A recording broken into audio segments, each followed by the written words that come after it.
Hello everyone, it's me, Tetcher again, and I am back for more HeroesCCL, presented by Roll20. I will be your alternative caster for today, non-official, outside of using the official co-streaming method. I'm so unofficial that my hair has decided to go solo, apparently. But either way, we should have some great games for you tonight, ladies and gentlemen, as I will be here bringing you day number 2 of week 4 for the HeroesCCL action. Should be good. I am hyped, I am excited, and I hope you are as well. We should have some very entertaining games tonight, and we shall have a look at the table to show you exactly what shall be going on tonight. As you can see, we are currently in the 29th of October. Very much near the end. Oh, G2H Infi, thank you very much for the follow. And Biggins, I missed you earlier. Thank you very much for the sub. Feels good, feels appreciated. Is it Thursday yet? Ooh, someone is excited for, I believe, wait, is that Thursday or Wednesday? I don't know what's happening Thursday, unless of course you are. Oh, you maybe the shirt. Oh, that makes sense. I do wish it was Thursday. Thursday would be nice, but no, I'm wishing it's Wednesday because I have another cast then. But, ladies and gentlemen, we will be covering today Sidestep Kings, who are currently sitting in 6th place, versus Oxygen, who are sitting in a solid first, being the only team currently sitting at 3-0. Snoopy Frog, thank you very much for the follow. And then we'll be covering 30k versus Simplicity. 4th versus 5th. They are sitting comfortably in the middle of the board. 1 and 2 and 2 and 1. Meaning if 30k win, they will bring themselves into an even series score, although we'll likely see a different map score with Simplicity. Whereas Simplicity, they are looking to jump up into that tied top 3. Well, tied top 2, technically. If they win, they will move themselves into a 3-1 series position, which will put them matched with Crowd Control and Wild Heart Esports, who are both currently sitting at a +5 map win-loss ratio, making them almost exactly even. So, as such, Simplicity, if they win 3-0 today, they will also be at a +5 series score, which will keep them as even as well. However, that requires a 3-0 versus 30k. Very strong team. And my predictions for how Crowd 30k are playing their tank players have continued to be proven true, as we are going to be seeing 30k starting off with Fury as the opening tank for this round. Excuse me. So yes, we've got a lot of excitement there. So yeah, my predictions are still going well. That is always good. But let's talk about our first series of the day. Sidestep Kings, one of the teams that a lot of people have said are going to be the best, but have started off a little shaky at this early stages of the tournament. Currently going 1 and 2. Losing to quite a few teams who a lot of people, considering how well they did in the Icebreaker tournament, might not have expected them to lose against. Sidestep Kings, though, they are believed to be a very scaling team, and since their change over to Ultralisk doing the drafting for them, they seem to have had a little bit more success, being able to take a map off of Crowd Control, one of the top teams at the moment. Sidestep Kings, they've got a little bit to go. They took a map for Simplicity in week number 1, had a little bit of shakiness there. Really struggled week number 2 as Granite Gaming decided to pop the frick off. But week number 3, as we mentioned, they took a map of Crowd Control, but still struggled as the games went on. However, they will be opening up with Fury this time. They opened up with Masquerade in the previous series, but then lost once they lost later on. But they did bring in Fury at the end for game number 4. This one, they're starting with Fury. I don't think they'll be switching to Masquerade partway through, but Sidestep Kings, they do have a lot of potential still, and of course they still have Chili Mountain to play against, which might be an extra point for them, but at the moment that doesn't differentiate them from any of the other teams. And of course 30k versus Simplicity will be very entertaining too. Oxygen, though, they're sitting at the top of the board with some of the most interesting play of the season. Their series versus Wild Hearts was incredibly entertaining, dropping out multiple front lines, very similar to how Wild Hearts play, but also weird, flexible, weird stuff with double support play a lot more often. We saw a lot more standard play from them than Wild Hearts as well. In the last series, for example, they played a Zeratul, one of the few teams to do that, a double support with Brightwing Lily, which was unsuccessful. Wild Hearts bodied them in that game. That was a very unsuccessful game, but they've shown the power of the Mephisto a couple times. They've shown the triple frontline with Leo, Johanna, Deathwing with the Deathwing Raged Assassin, really jumping into becoming popular today. So, should be entertaining. Sidestep Kings versus Oxygen. Sidestep Kings are very much going to have to step up to see what they can do here. We don't have any information from Fan as to who will be playing today in between Hyde or June, but it should be fun to watch as is. I'm excited. I hope you are as well. It's going to be an interesting series between these two teams with two very, very different play styles. But of course, my casting today is brought to you by, for starters, the wonderful people who are watching this stream. Hello. Thank you for subbing and donating. If you are enjoying the stream and you do enjoy the cast today, maybe consider subbing and donating. And hello to people who watch this later on YouTube as well. Every cast I do is available on YouTube as a VOD for people to watch. And now my YouTube has a members system, which, if you can't afford my Twitch subscription, then the member system might be more for you. You still get most of the same content, but a little bit cheaper. The member system starts at only 99 pence, meaning that it's much more affordable. That's 99p a month, meaning that you could support the channel for a little bit less. These levels go up from there, but it's a great second way to support the channel if you are struggling to support via the Twitch sub system. Either way, it is incredibly appreciated. Everyone who helps support is the reason I can keep doing this and I can keep casting these wonderful games. And for those who saw the trailer before we started, you can also see that I am sponsored for basically today and Monday by Simply Nuck Gaming. They are up the top there. They've been incredible for this month with supporting me. They have run a People's Choice campaign. It's basically allowed everyone at home to vote on which of their systems, in rounds of 1 versus 1, which of their systems receive the bigger Black Friday to Cyber Monday discount. And the winner was decided. It was decided to be the Ghost Canyon. And as such, they currently have their Black Friday to Cyber Monday sale on. Black Friday is gone, but Cyber Monday is right around the corner. So if you are looking for a new system, now is the time. The deals go away very, very soon with $400 worth of a discount on the Ghost Canyon and $100 on all the other systems that were in the running, aka the Hades Canyon, the Vortex, and the Nemesis, which is a great little gaming laptop. Would love something like that myself because I do travel back and forth to America a lot when the pandemic isn't around, and even when it isn't, I still try to visit the love of my life, who you saw in that trailer, as often as possible, which might be one of the many reasons why I'm broke. Other than the fact I don't have a job, other than this. But make sure you show the support by !SNUC in the chat to show your support to the lovely people who have sponsored me so far throughout this month. They've been great. This is their second sponsorship with me, and it has been wonderful. So, actually third sponsorship with me. It's awesome. So, let's get ready. Biggins in the chat saying, I feel like today will determine whether I continue to watch any team in the bot 3. It's just too tilting to watch bad games. Ooh, for starters, toxic. For second, let's have a look at those bottom 3. Let's see who you are having a go at here. You are having a go at Chili Mountain. Now that one, they are currently 0-12. That's a little unfortunate to see, but I'm still not sure. But they still have potential to turn around. They looked quite good with Mysticles. They were just up against the number 2 team. That's gonna be rough for everybody.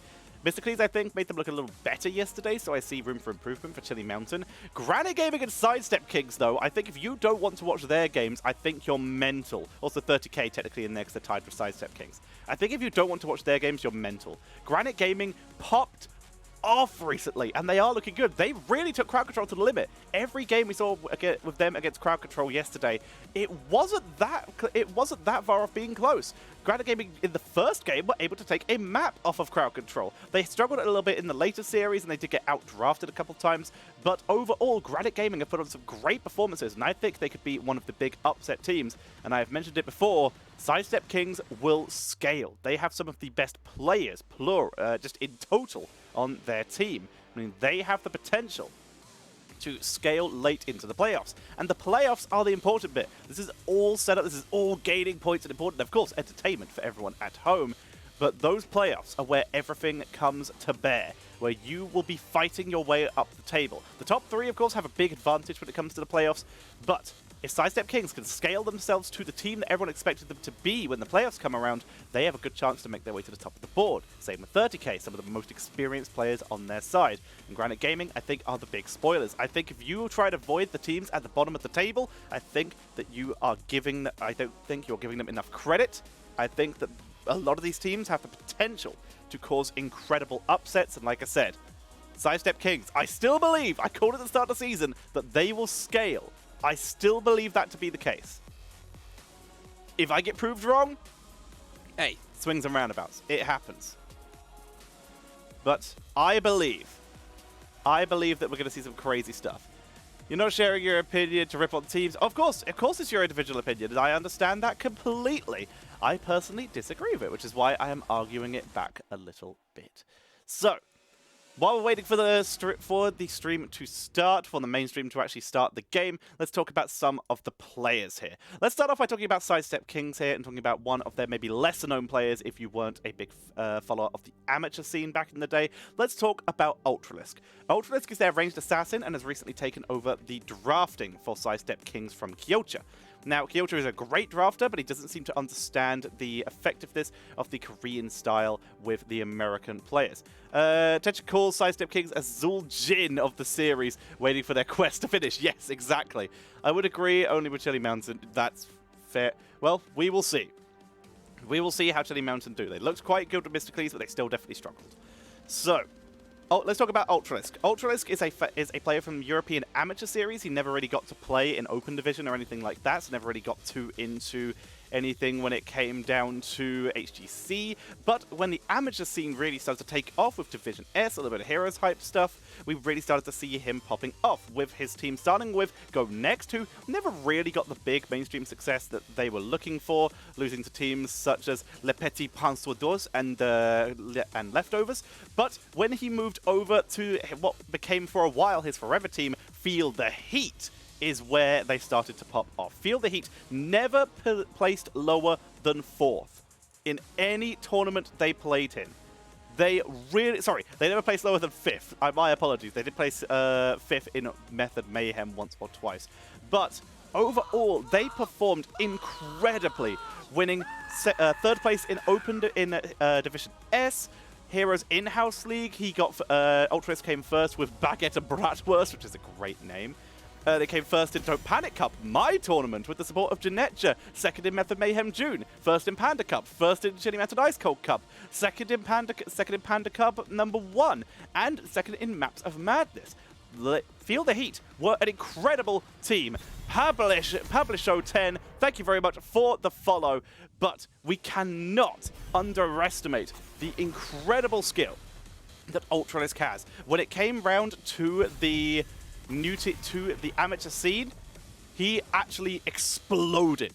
Washed Up, Leftovers, and Feel the Heat were the teams in Europe for a while, always fighting and always trading first places.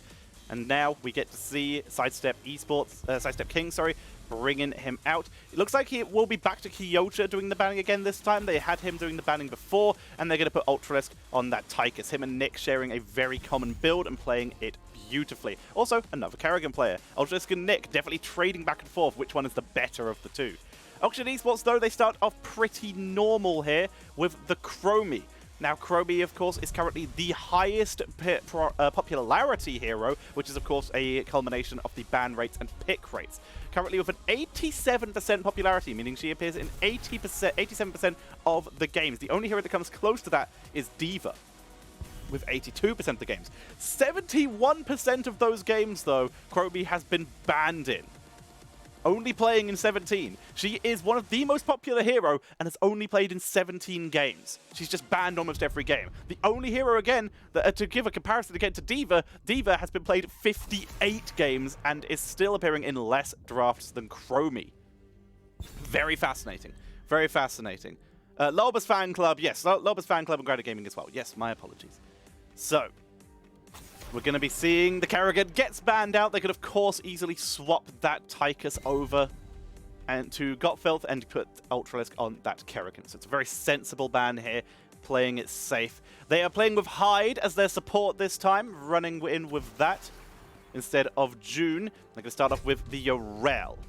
Now, Nasmus has already picked up the Blaze. This could still go into a triple assassin, into a triple frontline play very easily for Oxygen Esports. Sidestep Kings, though. We're going to have Malfuria being played by Hyde, one of his top heroes. Very much a preference here. Let's see. Oxygen. Are they going to go multiple front lines, or do they go another assassin? With Diablo and Yorel on the board, maybe something with some percentage damage. A Sylvanas, perhaps. Sorry for my squeaky chair, by the way.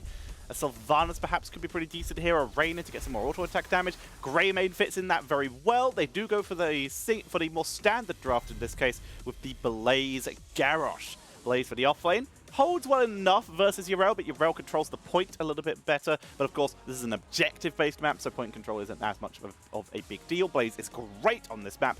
Garrosh, though, can struggle. He's a great counter to Diablo, but Garrosh can struggle on the actual objective here because a lot of those Shrine minions can get in the way. Second damage dealer, Gul'dan against Deckard Cain. That's a lot of AoE damage and damage over time. Deckard can actually struggle to keep up. Banana Rage, though, looks to be, in my opinion, maybe the best healer in the CCL so far. So let's see how well he's able to keep up. And of course, the majority of these players, of these heroes, have some form of self-sustain. Blaze self-healing, Garrosh with his armor. Greymane, not so much. Chromie can time out to avoid some of the damage. Overall, very interesting draft. I'm leaning a little bit more towards Oxygen because of the self-sustain and the better AoE engage, which Diablo can actually get pretty hard punished by. I don't think there's enough protection for Diablo. We're going to be relying very heavily on that Horrify of Gottfeld, which should still be good.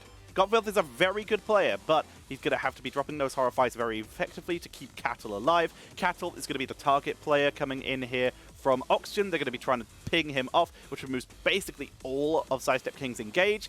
That's where we'll be seeing the majority of the focus here, in my opinion. We can have a look at the heroes here, and we can see that the Tychus, again, we already mentioned, has been picked up quite a few times by these teams. Although, it doesn't look like the statistics have been updated on this website. I'll do a quick refresh. I guess I forgot to refresh from yesterday. Either way, we have our game, ladies and gentlemen. Let's head into that. Ladies and gentlemen, on the left-hand side, Sidestep Kings with Gottfeld going to be playing on the Tychus, Ultralisk on the Gul'dan, Kyocha on Yrel, Hyde playing Malfurion, and Cattle will be playing Diablo. Very fun to see. On the right-hand side, it shall be Oxygen Esports. Banana H on the Deckard Cain. Red Robot playing Garrosh, one of his top heroes. PAK Prismatism on Greymane. Madara is going to be on the Chromie, and Nasmus will be busting out the Blaze. Madara is sleeper OP. Pretty freaking decent. Did I miss Ultralisk on the Gul'dan? Ultralisk is here. You good. It's June who is not playing today.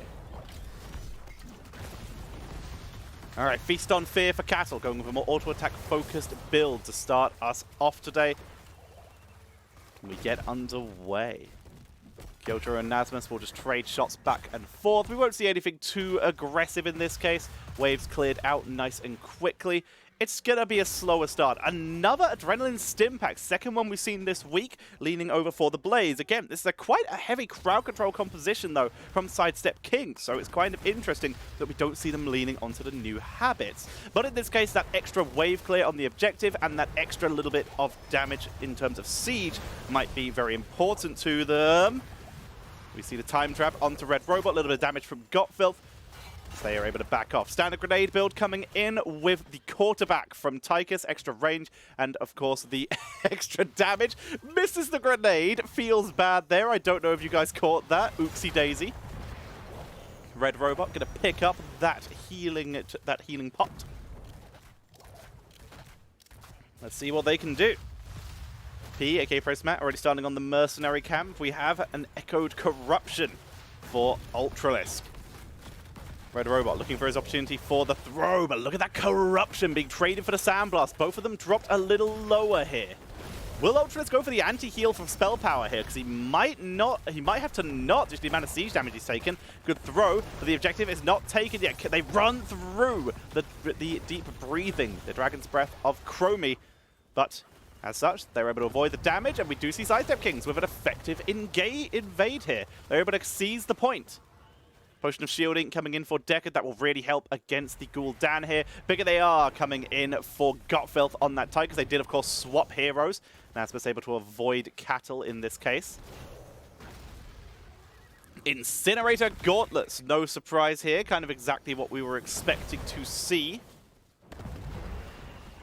See if they make any fancy changes as the game goes on. Moving up to the top lane.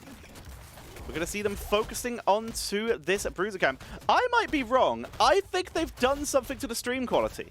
I think they've actually boosted the stream quality a bit. If so, good on you, CCL. Very appreciated. It's nice to have a nicer looking clean feed. It's appreciated. good for them. Insatiable for the Greymane here. A little bit of extra mana regen. Gives them some extra siege on the objective by just keeping themselves topped up. Fun to see. Objective starts up. Sidestep Kings take the initial position, but Chromie Siege able to steal away a lot of those Shrine minions straight away. Chromie, by the way, going with the armor reduction time trap. Red Robot looking to just keep pressure on Cattle. Once level 10 hits, this positioning of Cattle is going to be risky for Red Robot. Sorry, the positioning of Cattle is going to be risky. Red Robot can get the throw, they can curse pull it, and Cattle might be deleted. He's gone full auto attack build. This is the quickest sustain he can get. If he gets thrown, he can just try and counter engage and get a little bit of burst healing from that. Ultra standing in the Dragon Breath there. Takes a lot of damage. Still sieges in. Hyde trying to keep him topped up, but he's too low. Red Robot throws Cattle over the wall. Kyoto and Naspers trading out 36-31 in favor of Sidestep Kings as they seize the point. Time Trap was used onto Gutfilth. You see that little bit of armor reduction, but first objective goes over to Sidestep Kings. Oxygen Esports now. They move into the defensive position. It's going to be Prisma who takes the Punisher, takes a lot of damage out of it. They want to make sure Red Robot stays up. He has Indomitable, but doesn't want to use it, doesn't want to use that Medallion either. Red Robot pulls back a little bit of damage. I might be wrong. I don't think they have done anything to the stream. Cattle gets focused down, takes a couple of the fort shots. Fort drops to half health. That's good Dragon Breath. One more Sandblast. Cattle sniped out by Madra. Beautiful shot, able to isolate that kill and pick that up. That is going to be first blood going over to Oxygen Esports. The fort not taken. We also see a cocktail build for Greymane, giving himself a little bit of that lovely extra burst as the game goes on. Gul'dan does go for the spell power boost. No extra healing here. Yeah, that Incendiary Elixir. That cooldown reduction by 2. And every time you hit an enemy, increase that damage. It's going to be great for the objective. That's the plan here. Poke and objective going to be good with Crossfire as well. The poke output is pretty good. Nice to be able to see the talents better, to be honest. You think it's better? I'm happy. I think they have done something to it. I agree. The talents are more visible. I think they have done something to it. It's still not the best quality, but they've definitely done something to improve it. Because the talents are definitely more visible. Alright, we see the camp picked up here. Sowing Sands for Chromie. Emerald for Deckard Cain. Going for a double build here in terms of those those gems. I forgot the word gems there for a bit. Level 10. There's that cursed bullet. Now it's risky. Cattle has to play a lot safer now, at risk of being countered by the side of Red Robot, one of the most underrated tanks in the world right now. Cattle, it's a lot of damage. You can see Red Robot was fishing for it. The Emerald even came out for the engage. Yeah, cursed bullet. We see that stay a while and listen to prevent any follow-ups. The bunker coming in from Blaze. Hyde takes a little bit of damage. Draining from Ultralis tops him back up. He did, of course, as we mentioned, go for that anti-healing. It's a lot of extra damage, but that hunger for power can make it a little rough when it comes to full engagements. Lots of siege coming in. Level 10 on the board for Sidestep Kings. We see the Odin. Horrify. Apocalypse. Interesting. We'll see how well they're able to, what they can use to set that up. Might end up being a single target Apocalypse kind of play. Ardent Defender, of course. And we have the Tranquility. No aggressive play by Hyde here. Just playing defensive. Keep the team alive. Timeout for Chromie. Going to make it a little bit harder for Cattle to go for aggressive plays. Bot 4 still taking quite a bit of damage. It's still being sieged by Tychus every now and again. You can see Chromie trying to clean that up as fast as possible. Matador doing a good job down there. As Gotfilth gonna just soak one more wave mid lane. In the meantime, we do see Ultralis going to hide, going to be picking up their own Bruiser camp. A little bit slower than the members of Oxygen Esports, but with top fort already going down, they don't really have to worry about timing this. They're not going to be defending under towers. They're just getting the camp for some counter push. This will actually be bad for them. Their camp will die to the camp of Oxygen if they don't defend it. Naspers being pressured by Kyoto, who's doing a great job. You can see Kyoto, a little bit of speed boost. He's trying to bully Naspers, but also needs to be concerned about Red Robot here. Sowing Sands in the choke point, really cutting them off here. Charge. Jet propulsion onto Kyosha, but he tanks through, tries to trade out. Apocalypse, Medallion, but he turns instead onto Chromie, into the fray. Doesn't actually go that far. Stay on one, listen, has to be used, but Cattle is still here. Red Robot is stacking up 9 stacks now. Charges over the wall. They might have to burn. They've already burned Tranquility, and they're not looking healthy. 34 to 21, though, assuming they can sustain this with the Odin. They might be able to get it 35, 36. Ultras gets up to them for the siege. They're able to get the second Punisher of the game. Sidestep Kings keeps the pressure on, and they keep pushing forward. They look for Red Robot, charging a minion to look for that overpower. Cattle unable to find it, though. Sidestep Kings, they are playing aggressively this game. They are fishing for it. They've won every objective so far with that Gul'dan Tychus combo. Oxygen Esports unable to find the objective wins. They're not fully stacked on that Incendiary Elixir yet, so that will reduce a little bit of the damage output. Red Robot fishing kills, but you can see 2 Punishers down. This second one doesn't even finish off the front wall. That's how the defense from Oxygen Esports is being so well utilized here. As Sidestep Kings, they've weakened bot lane, they've done a little bit of damage to mid, but they've yet to claim anything. There's still a fort down, and that's such a talent down. They're just about to hit 13 though, so that will be neutralized any second now. Bot lane is the lane of choice. That siege camp going to be available. Ancient Blessings now available for Deckard. Ultralisk isolated, in trouble. Kyosha comes in for the attempt to save, but the taunt is too good. Warlord's challenge completely shuts down the escape attempt from Ultras. He does not use Horrify, was very patient to use that. Medallion just came off cooldown, feels bad. Full level lead achieved with that kill for Oxygen Esports. Slowly creeping their way into a lead. They're defending the Punishers. The Punisher, arguably one of the weaker objectives in the game right now. And as such, Oxygen Esports playing around it. They're holding a lead despite not grabbing any of these. Kaldor Peacekeeper coming in. Sorry, Aldor Peacekeeper. Going to be coming in for Yrel. Kyosha go with some damage reduction. If he can get it onto Greymane or Chromie, that will be a really clutch setup here. Neosteel plating for Gotbill. Spell armor to avoid the Chromie. Ultras very nearly mispredicting where Madara was there. Cattle finds Red Robot, thrown in, cursed bullet, and dead. Stepped up alone, got immediately blown up, completely isolated and taken out. Sonic stands now, forcing a long rotation out of Sidestep Kings. Good dodge by Ultras, though, to prevent the actual Dragon Breath. But Cattle, he stepped up too far, got garroshed. Exactly what happens. Garfield with the dash backwards to avoid a second throw. Yeah, should we just meme it and call it the Kaldor Peacekeeper? Great throw! Was looking for Gotfill, but found high, the perfect target. Cattle is back. They get the Apocalypse, but Red Robot just indomitables it. Kyosha coming in from the side. They're fighting a member down, but they're still looking for it. Corruption hits absolutely no one. They creep their way through, and that's going to be the full retreat out of Oxygen Esports, finding no kills. They charge Red Robot one more time. Do they have the damage output to deal with this? Red Robot tanks through, and now they're just going to look for Gotfill. There is the great Warbreaker, and down goes Gotfill. The bunker is placed perfectly. Cattle taken out, and Oxygen Esports are now just picking up kill after kill. Greymane gets the triple here, and that's going to be 3 heroes down. 4 if you count the Malfurion dying earlier in exchange for nothing. Oxygen Esports with the level 16 advantage. They smash their way through and take a massive lead with the objective spawning right next to them. Exactly into the lane they just killed the fort in, meaning that they are going to get some keep pressure. What an insane play coming in from Oxygen Esports. Really capitalizing on just Red Robot walking at people and killing them. The slowing sand, making it so hard to avoid him, especially in those choke points. It's being played beautifully as a combo by Oxygen Esports. They're just picking up kill after kill here. Garage at level 16, picking up the Earthshaker, even more CC. Just getting a little bit of extra stuns on everybody here. Even more engaged potential for them.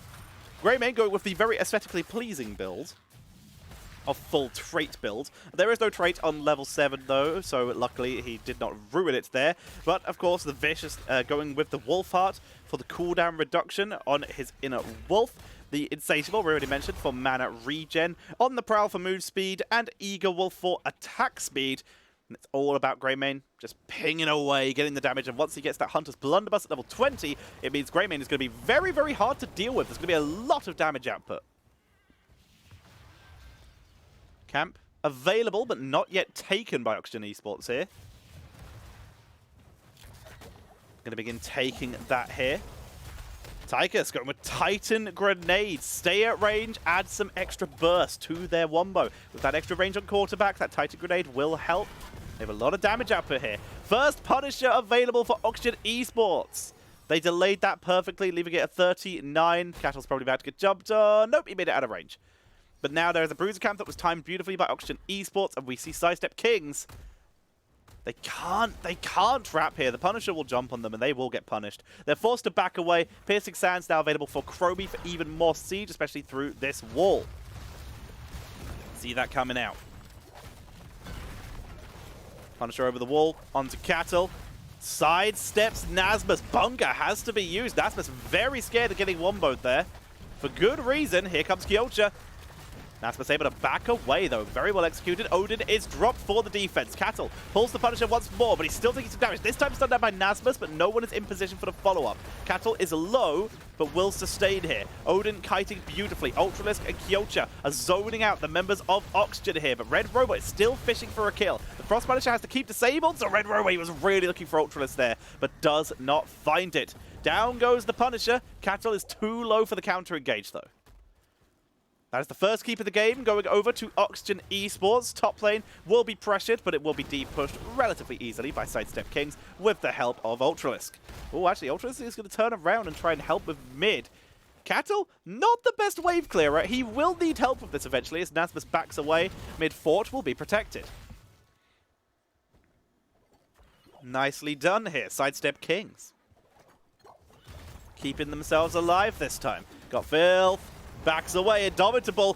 Cattle charges into the Indomitable, gets the overpower. Horrify was really good this time. Into the Malfurion route as they picked up the kill. Titan Grenade onto Chromie as well, and they look for Nasmus. Banana Rage is being chased down by Kyocha, trying to pick up the kill. Nasmus in full retreat. They gotta make this a 3-for-1, or at least start getting some force for value. Stay a while to prevent the chase. What a god! Banana H now, he's able to medallion the roots. He gets away under tower. Banana H is a god. Let's see that again. We see the fight coming and Cattle looks for it. Red Robot medallions through, but the charge, the overpower still lands from Cattle as they look for a turnaround. Ultralisk able to finish off the kill there as the Titan Grenade from Gotfilth is able to snipe the kill. Banana Rage escapes and Nasmus finds the one gap he needs to escape. But look at the bottom of the screen. You'll see him pop up just from below. Two-man sleep, and that lets Nasmus get out of there. And the Banana Rage was able to sneak away at the end. Very well executed coming in from Banana H. And as such, Oxygen Esports don't actually lose that much. They might not even lose a fort. They defend it again. Fort survives. 2 members killed. And Sidestep Kings can't even grab their first fort of the game. Charge. Cleanse, Nature's Cleanse, used by Hyde there. It of course doesn't grant Unstoppable, but it does remove CC on anyone who is currently being healed by Regrowth, and as such, was able to sustain through and get that quick stun removal to make sure there was no follow-up. You can see that Hunter's Blunderbuss already taken. Titanic Might for Garrosh, throwing 2 targets. Great engage potential here. Respect the Elderly for Banana Rage on that Decade to give it that silence. Red Robot getting a bit bopped by Kyocha, so percentage damage at level 16 helps with that. Fortified Bunker for the Blaze, level 20. Just a third of a level away for Sidestep Kings. They might be able to soak their way in. They might be, assuming they can sustain this, they're still in this game. That Respect the Elderly is huge, but you know what else is a huge turnaround ability? Haunt.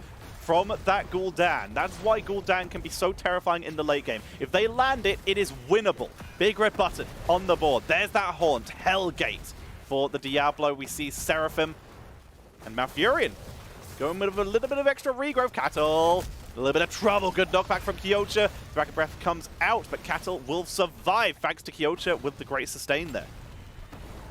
Good job. Keeping their way into this, the big red button. Siege again, they're trying to get their first keep of the game, but the Odin will expire. Great shots onto Ultralisk from Madara, dropping him low. Quick heals from Ultralisk. They turn around, looking for Garrosh. Good damage from Gotfilth, but he has to back out of that slowing sands. It's not the spell power reduction slowing sands, but it's still a lot of damage. Big red button finishes off the fountain. They keep sieging. Ultralisk, the piercing sands, dropping him low. Gotfilth throws in one more grenade, but the keep will live. They're forced to back away. In the meantime, they've given up the objective for this. This is a 4v5 defense. Nazma's just got this uncontested. This may be a keep. This may be a keep going over to Oxygen Esports as they will begin to make their way in. Mouth is keeping everyone alive with Life Bloom very effectively. 10% of the missing health is going to be fantastic for keeping Diablo alive. They were, in fact, a lot of the players on Oxygen were known from very well names. Tempo Storm for Sidestep Kings. Nasmus, I believe, was on a very solid team. I can't remember exactly which one. Kyocha backs away. There's the charge. Diablo is the target. Cattle tanking through, though, moving through the slowing sands. Holds himself alive. Punisher onto Kyocha. Keep will fall. We knew that would happen. Sidestep Kings back away. Kyocha's very low. Gotta be careful here. Burns the Seraphim. Punisher gotta be pulled to this keep if they want a chance to survive. They're just going to make their way in, though. Big red button is pulled. They don't pull it to the keep. Cattle Hellgates away. They pull it into the keep. That's good extra damage. Kyocha being tossed around by Red Robot. The Dragon Breath takes out Diablo, but the souls will bring him back. Haunt is going to be able to snipe Nasmus down. The Punisher will be slain. They will survive. It's a 1-for-1 trade, but Diablo is already back. They're looking for the turnaround. Big red button. They're looking for Red Robot. He will be the target. Percentage damage comes out. There's the stun. Seraphim through the Respect the Elderly. Red Robot still being slowed. You can see the shielding potions coming out, but they will get him. A 2-for-2 as we see Chromie sniping away Hyde. That's going to be the kill going over to Oxygen Esports as we see Cattle is still chasing. He's trying to get Madara. Overpower blocks him in. Sidefall kill to get them out, but he can't chase. Cattle may die, but he's got no souls. P is popping off. That's what his P stands for. As they look for Prisma, they get him. Kyocha now just has to survive. That's still going to be a 3-for-2 trade in favor of Sidestep Kings. An intense back and forth, but they are now 2 keeps down, and they still haven't taken a keep of their own. Sidestep Kings are still in this. They refuse to die, but they are falling behind. Oxygen slowly bleeding Sidestep Kings out. Kill count 5-9 in favor of Oxygen. They may need one more Punisher. That Punisher, though, the important play. Sidestep Kings, that defense of the mid fort earlier. That fort now stands in between the Punisher and the core. There is a fort and a keep to protect Sidestep Kings. This is obviously the best map. P, in fact, does stand for Prismat. Bernardo Rage, one of the best European players on teams like Washed Up. Naspers, I believe, was on Freedom. I'll double check that later. Team Freedom. Yep, thank you, Jigsy. Corruption. With Echo Corruption fully stacked now. 48 stacks on Cattle. They will finally take down this fort that they've been sieging since game number 1. Sidestep Kings. They're just working on wave clear right now. They've got camps pushing bot lane. That will buy them some time, but that Hunter's blunderbuss of Greymane means their wave clear is so quick. That's going to be a problem. Here comes the clear. Bruiser camp being picked up by Sidestep Kings. Oxygen Esports, they don't have theirs available for a bit there. Camp has taken a lot of retreat pings. I'm not sure if they were planning on setting a trap and someone just didn't understand. Either way, camp's been taken. It's too late now. They're going to step their way up. 40 seconds until enemy Bruiser spawns. Cattle in position. There's some warning pings. They don't see him on the map, so they are a bit scared. For good reason. Great use of that Time Walker's Pursuit. Gaining vision. Seeing the trap that was set. And we will see Oxygen continuing to play very safe. But here comes Cattle. Great charge. Interrupting the jet propulsion. They get the stun, but nothing stopping Naspers escaping now. Red Robot coming in from behind. They're going to retreat down to the bot lane. Cattle takes a riskier rotation. They stay alive. Cattle.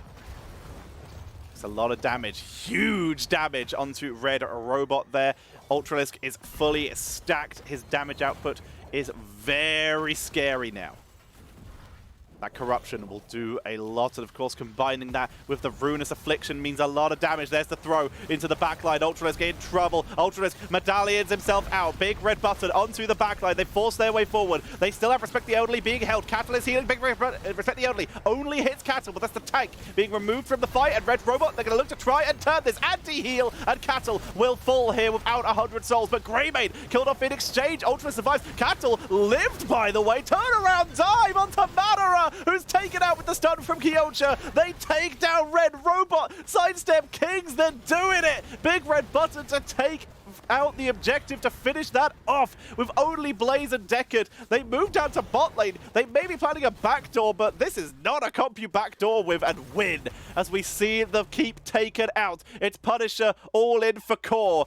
Looks like they're going to port back. They don't go for the full backdoor, but they've set themselves up for catapults. If they can hold, catapults may be enough. They don't have Respect the Elderly. It's already been used. Bunker up in 18 seconds. Here comes Red Robot, denied by the Root of Hyde. What a play. Cattle is looking low. The Emerald dropping Hyde low, but Ultralisk is uncontested on the back. Punisher arrives. Two-man stun, and we see Nazmus getting bopped. Nazmus goes down, and Sidestep Kings pick up game number 1 of this best of 5 series.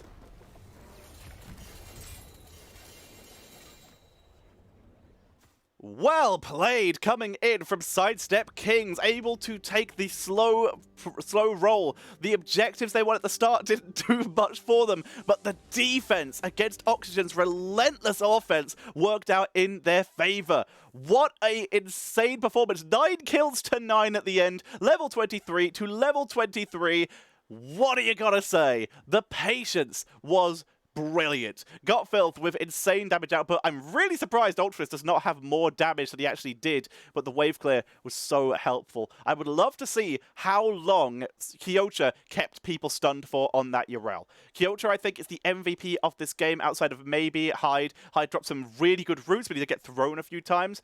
But those knockbacks from Kyocera with the hammer were ridiculous. They kept them sustained so long. Cattle playing just the right amount of aggressive so that they could keep the pressure on and didn't just slowly bleed out. What a performance.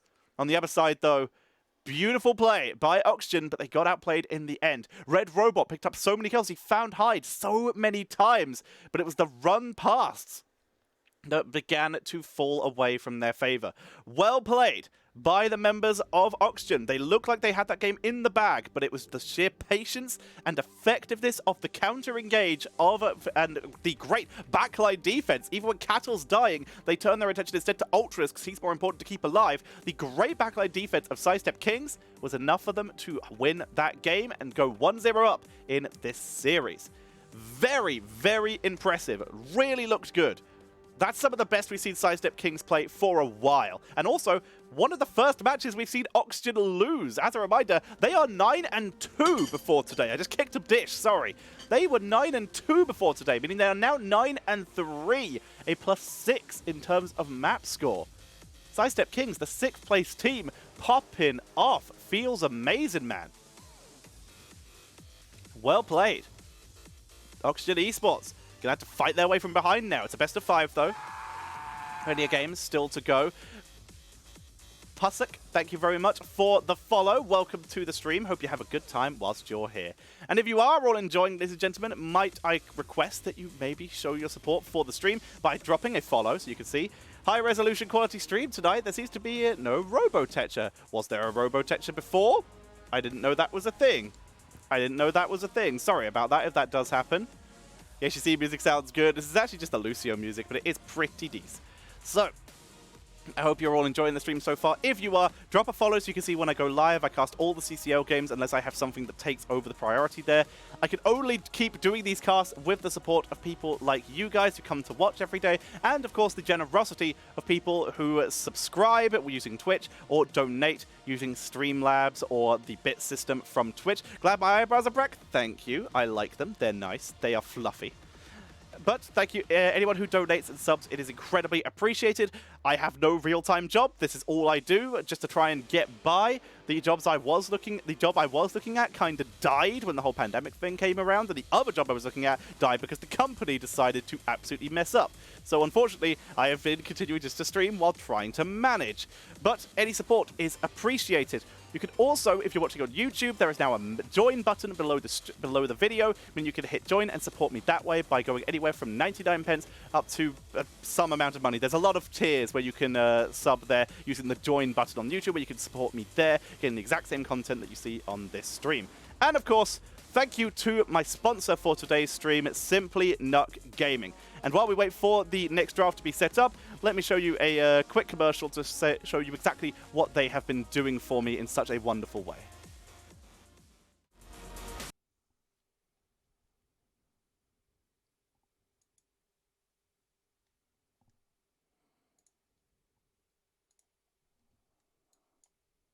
You are the sun. I am the sun. Hang on. Fix that. There we go. Hello. Hello. Sorry for the random call. I just had something quite important to tell you. What's up?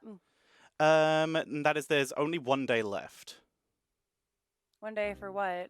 1 day left for you to get a $400 discount on the Ghost Canyon from Simply Nuck Gaming, where you can go over to their Twitter right now using command SNUC in chat and see all of their Black Friday to Cyber Monday discounts. Cyber Monday is just around the corner though, so you need to make sure to purchase quick.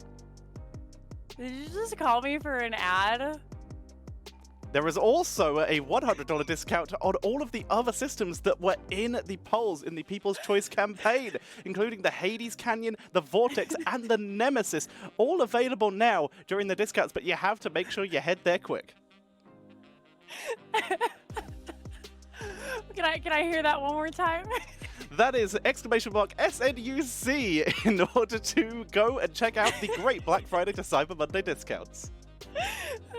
Thank you. I'll be sure to check those out. All right, thanks. Bye. Bye.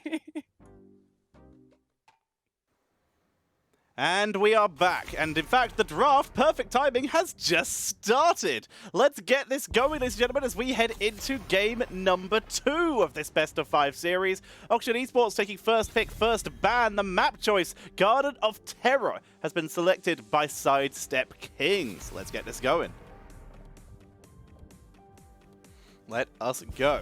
So, what was that, a pick of my dog? No, that was a pick of Jinxie's dog, which, by the way, Jinxie Cat on Twitter, thank you for my lovely partner. Thank you for appearing in the commercial unwillingly. And also check out her Twitter, because that dog, they currently have a GoFundMe going so that he can get surgery on his knees. He's a rescue dog who was terribly abused by previous owners and needs operations on his knees so that he can walk more comfortably. So if you have anything to spare, that's a good cause. Chromie popping in once again, and we are seeing the Tychus for Sidestep Kings for a second time in a row. But we have Johanna as well as an earlier pick this time. Johanna instead of Diablo. Very interesting. Johanna being able to... Johanna, instead of Diablo, giving them a little bit more aggression in terms of delay for the objective and not having to dive. Of course, the walls are a little bit more spread out on this map, so Diablo can struggle a bit. That's why Johanna is more the priority. We see D.Va, the highest pick rate hero in the game right now, I believe. Let's check that. I have those stats. Who is the most played hero? It is D.Va. D.Va 58 games, second highest played hero is the other one in this game, Stukov, and Johanna is also one of the most highly picked heroes. So yeah, most of the highest picked rate heroes are still there. Brightwing, however, has been removed, so we'll not add to that statistic. Zeratul going to be banned away. This may have been an expected Sidestep Kings pick, but not going to be coming in this time. Oxygen now, they have a ban away from Sidestep Kings. They banned the Leoric. Leoric, currently 50-50 win rate for Sidestep Kings, but it would be very effective against the D.Va. But Yrel, it's still good. I'm not entirely sure why Yrel fell off. It's now a 75%, sorry, a 66.6 recurring win rate for Yrel for Sidestep Kings. Kyocera feeling very confident on it. It has a lot of disruption. It can split soak relatively effectively. It gives them a lot of power. There's the Lucio. That gives them a lot of rotation. Hyde's Lucio is terrifying. Maybe only matched by Yasu's or Banana H so far this season. They've put on some great performances with that.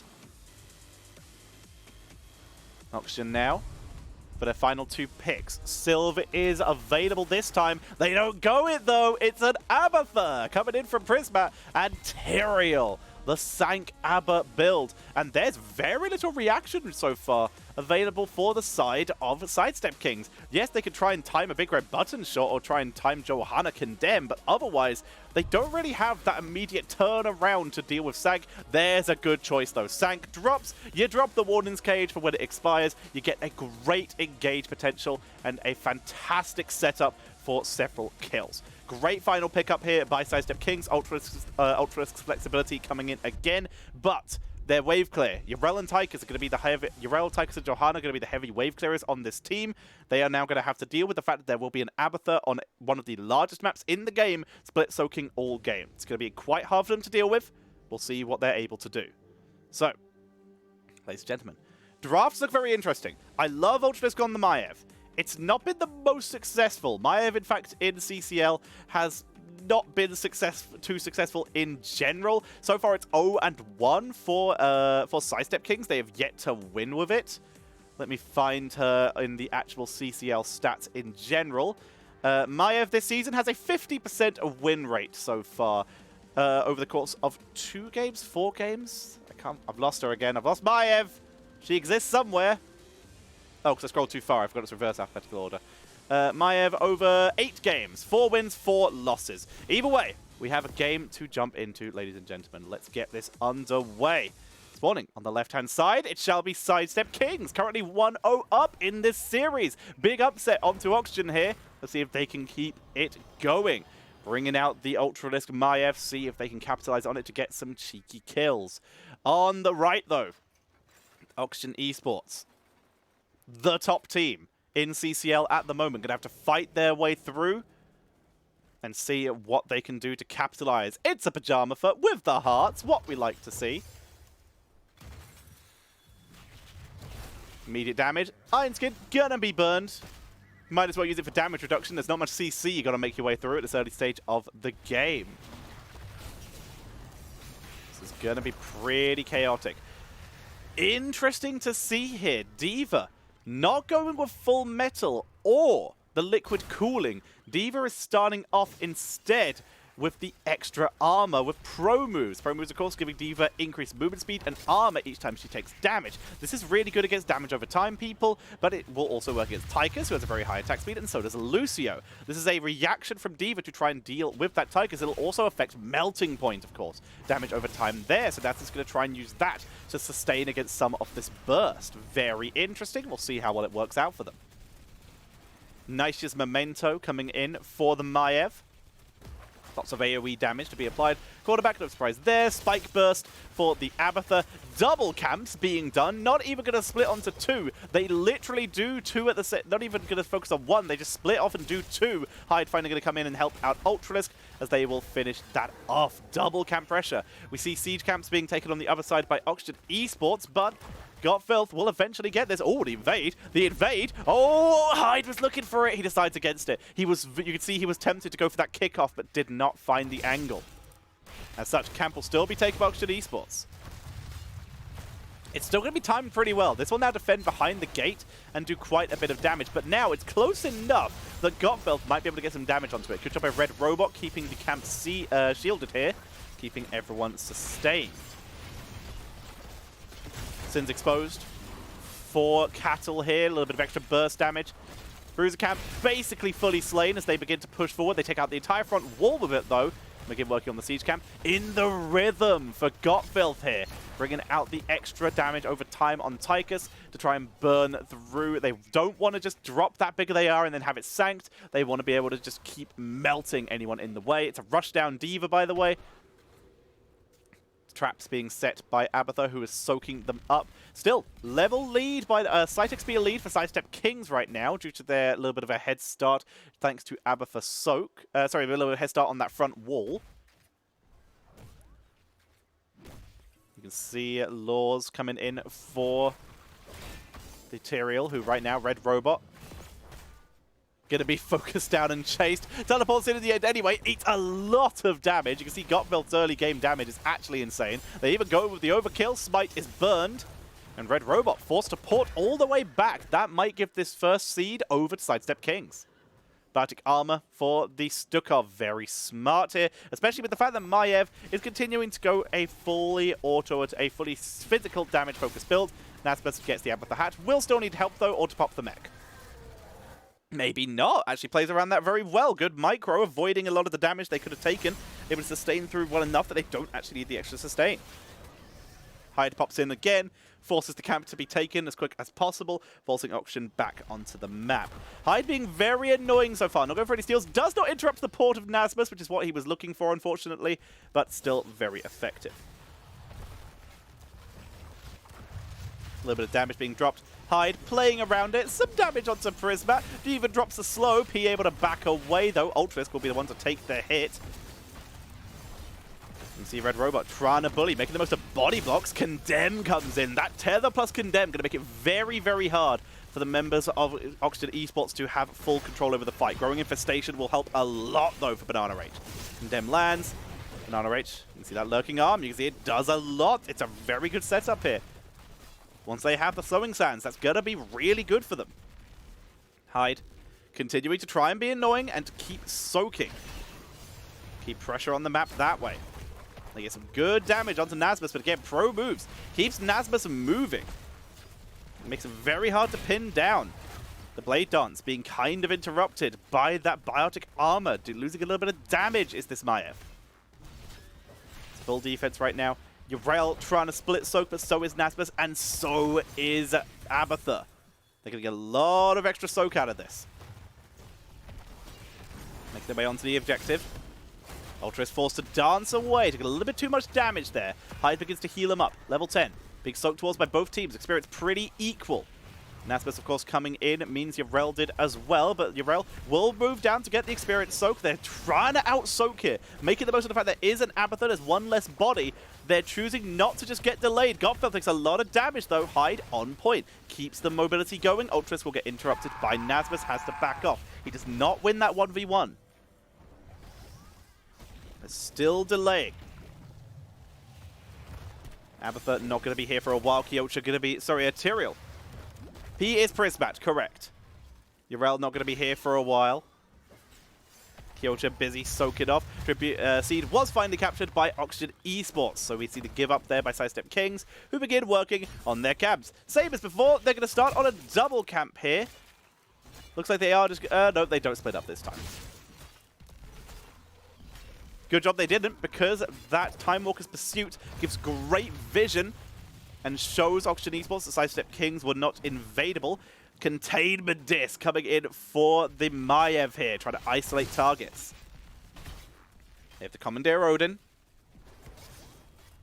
What do they go for on the other heroics? Sound Barrier is likely. It's a monstrosity for Abathur. There's a Falling Sword.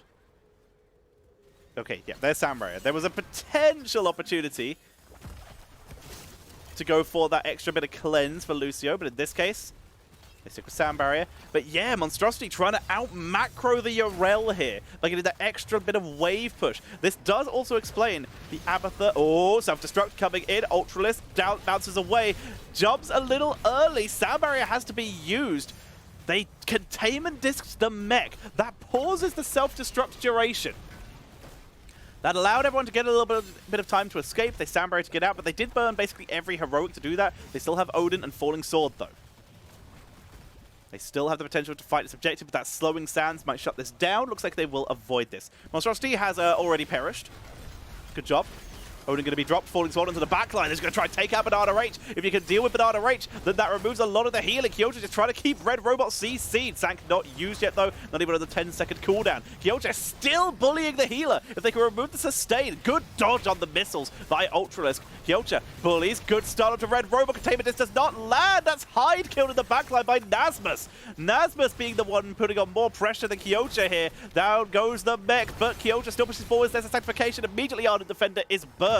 Abathur is body soaking up in the top lane, but a man advantage being picked up. Oxygen Esports, despite not having Abathur, because only having that Abathur hat, they're still able to take the fight. That will be a 2-for-1 in terms of seeds. Nicely done by Nasmus, able to put a lot more pressure than Kyota there. Able to pick up the kill when it mattered, taking out Hyde. Kyota was really looking for Banana H there, but Banana H able to play a very safe game. Even Red Robot, who was dropped so low, was able to tank through. So many members of Oxygen Esports living by the skin of their teeth there as they make their way up to the top lane. Sidestep Kings soaking out as well. There's a monstrosity that will be spawning soon. Nasmus pokes in. Falling Sword immediately burned. There's the tether. They're trying to focus down P. Prismat here. Falling Sword is used out though, and the slowing sands for the escape. Here comes the retreat. Ultra takes a lot of damage. Nasmus actually pushes him out of the Dragon's Breath. We see the Caldor Peacekeeper once again. Prismat P forced to back away. Nasmus is zoning beautifully this game. Gonna back away. Kyota takes a lot of damage here. A damage reduction keeps them alive. Holy Ground cutting them off. They get the kill onto Kyota. Cattle now dropping low. The chase is good here as Nasmus looks for Ultralisk missiles. Not going to come out. But that Abathur hat onto Nasmus with the Adrenal Overload here means the damage output is insane. Red Robot gets the kill onto Tigers at the end. Gotfeld goes down. Hyde nearly dies too, and Abathur by the siege damage from Chromie still coming out. Hyde comes in. No sound barrier available. He's just going to try and speed boost his team out. Falling Sword onto the backline. They're just going to desperately try and kill a Banana H at the end, but they can't get it. It's P who picks up the kill. Banana H lives. Hyde going to just run for his life. Port already came out. And that is a fantastic set of kills for Oxygen Esports, winning that fight convincingly. That Abathur Adrenal Overload onto D.Va absolutely wrecks as Nasmus comes in for Hyde. Dragon Breath comes out. Ultralisk getting some damage out, dodges the Chromie shots. In the meantime, Kyota keeps soaking. You can see the side XP lead coming in for Oxygen Esports. Where is that monstrosity? It has died. Hyde looking for the delay. Slowing sands, though. Proving to be a nuisance. He does get the interrupt. Channel coming in. Forced to come. Banana H interrupted again. The extra range from Gotfeld showing up here. Ultra's not in the best spot. Falling Sword is burned as they move in for the chase. You see the Lucio's healing to keep everyone surviving. They stay alive. Holy Ground was attempted, but the zoning is good. Ultras gets it 2 for 2. We see the escape coming out from Kyota.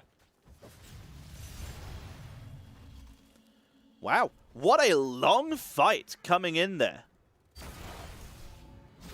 What a long, long fight coming in from the members of Sidestep Kings to keep that available. Bruiser Camp being picked up. Siege Camp being picked up by Oxygen. See if they can keep keeping up. 16 going to be hit by Oxygen Esports a little bit earlier, and as such, Holy Ground is attempted, but they find just the right angle. Red Robot is forced to back away, just missing that Holy Ground. Holy Ground, of course, got changed a while ago, so that the Eldrin's Might got changed a while ago. Castle moves forward, so that it will be thrown from where you are when you cast it, as opposed to where you select when you cast it.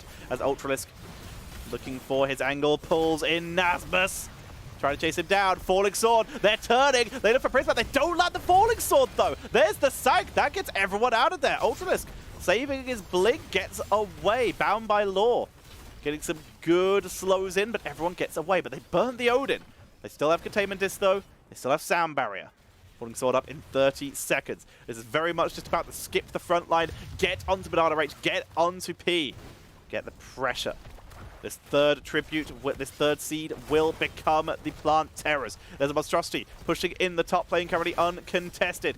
Holy Ground does not trap Cattle. They move in. They forced to use Nasmus to dive forward to interrupt. You can see a very deep dive by Kyota. Has to burn the Yard Defender as they took a lot of damage there. It's good interrupt. Hyde, deep, gets around the Holy Ground. It was not all the way in. Top Fort went down to the monstrosity. Cattle tanking through.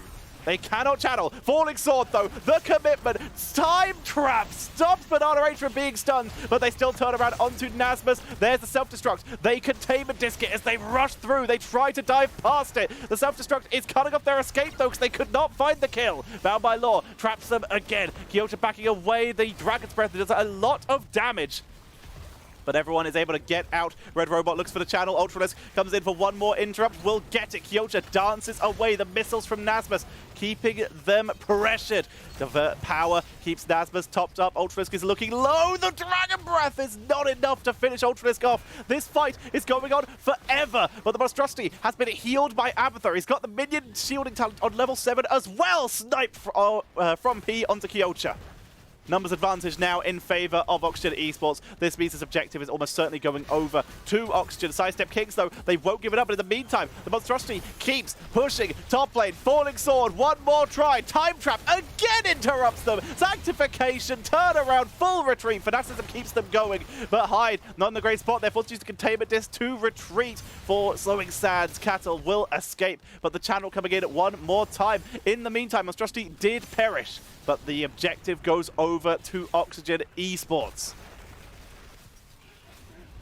Oxygen Esports able to sustain their way through.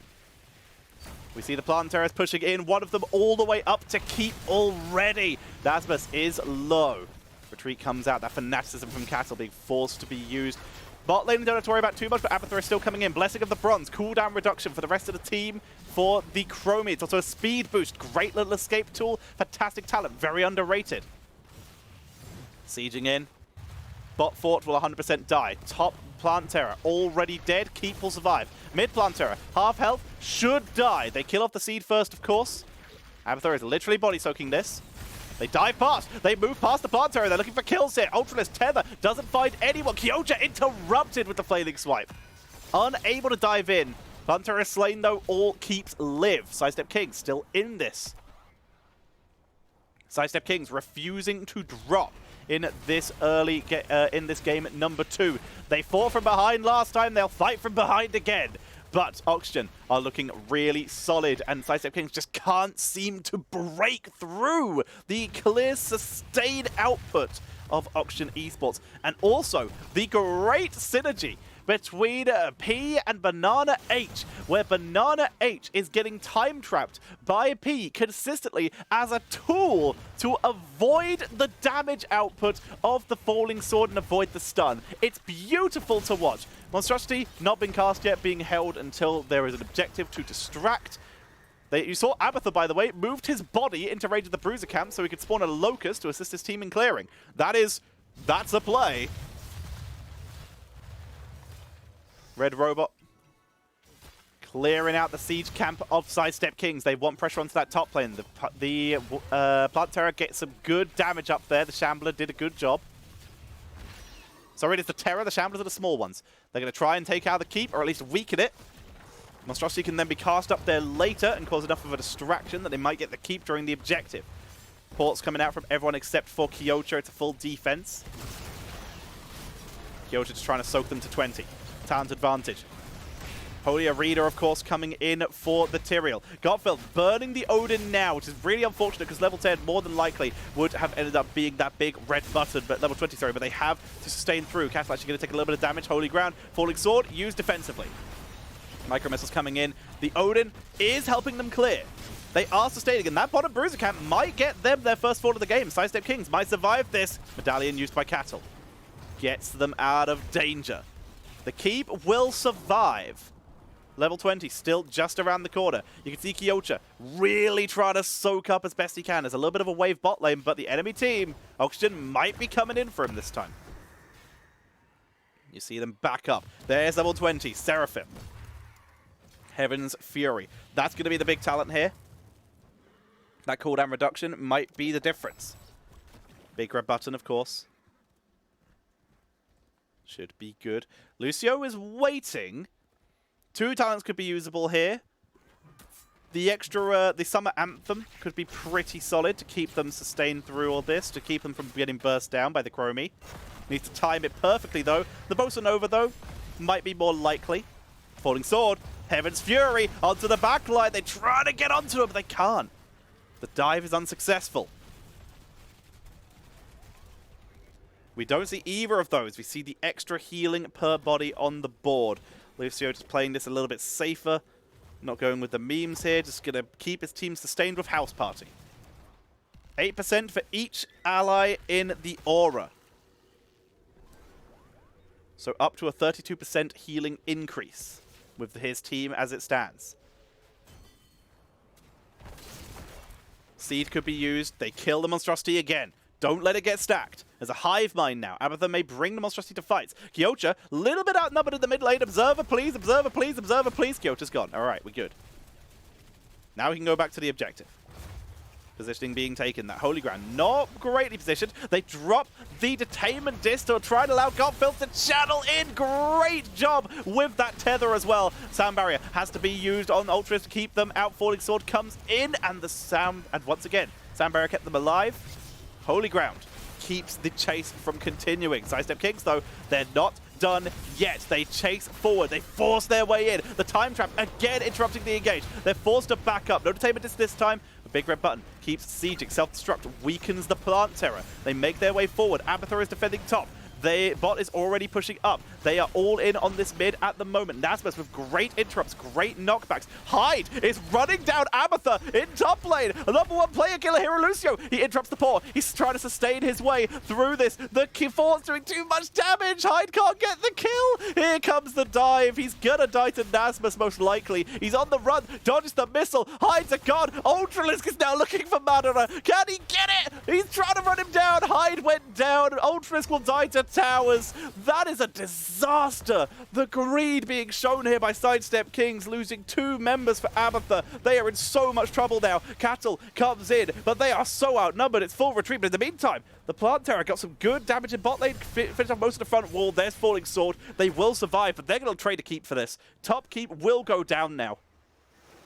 The siege from Oxygen is going to be too good, but Abathur baiting in 2 deaths. Siege camp, the catapult, still going in bot lane. They might actually get a keep for this. Minion wave's on the way. That should shut it down. In the meantime, top lane, Oxygen will get the first keep of the game.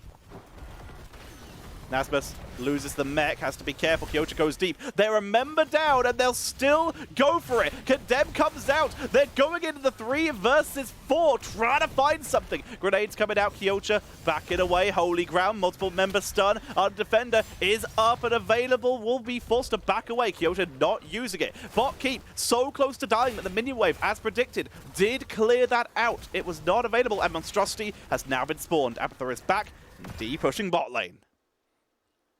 Bot keep will survive. But Sidestep Kings, they again show they're not out. They just need to not die to Abathur again. Ultras scouts it. Red Robot a little bit far forward. Slowing Sands. Falling Sword onto the back line. Banana range. Camp will be taken by Oxygen Esports, but the fight looks like it may continue. Ultras dives away. They're still going to try and dive Ultras here. Dragon's Breath comes out. Kyocha wrapped, rotating in. It's a 2-man stun. Controlled Chaos. Maybe the disengage tool they needed. Cap going to be started by Sidestep Kings. They're trying to bait Oxygen in. They're trying to take the fight before catapult pressure gets too high. Will Oxygen go for the bait? Will they go for the steal with the Holy Ground? Nasmus dives in. Holy Ground for the steal. Ultras for the tag. There is the self-destruct, and it's the full disengage coming out of Sidestep Kings. Oxygen Esports even bringing the monstrosity to that fight. Everyone gets out. No deaths on either side. Mid-keep took some damage. P took some time during that fight to try and take it out. Falling Sword. They're chasing Ultralisk, who has dropped a little low. He's in full retreat. As in the meantime, the turnaround onto the backline, trying to buy some time. Banana Rage will be the target. Ultralisk from over the wall, looking for Banana H. Medallion, the tether doesn't land. Banana Rage will be able to get out. Beautiful medallion by Banana H here. In the meantime, the seed is available. P, seed is from over the wall. Red Robot going to be sniped by the grenade of Gotfilth, though. Cattle from over the wall. He dropped the Falling Sword to try and follow up on that. Kyocha, medallions through the weighted pustule. He's slowed, he's silenced, but he seraphims through. See, the freaking monstrosity is still pushing bot lane, still creating pressure. Catapults need to be cleared out in the top lane, but that will not take too much effort. Oxygen, though, they actually come out worse in that fight. This is the best Sidestep Kings we have seen so far, but Oxygen are still a level ahead. They're still in control. Hyde comes in for the interrupt, not arriving in time. Monstrosity spawned very far back in lane. Keep it sustained. Allows it to spawn up a little bit quicker here. Will make its way along the lane. Abathur may even hat it and bring it back so that it does not die to Yrel here. Camp. Steal attempt coming in from Sidestep Kings. Tyrael not up for 5 seconds. They capitalize. And Camp is stolen. Sidestep Kings finally starting to get some momentum onto the map.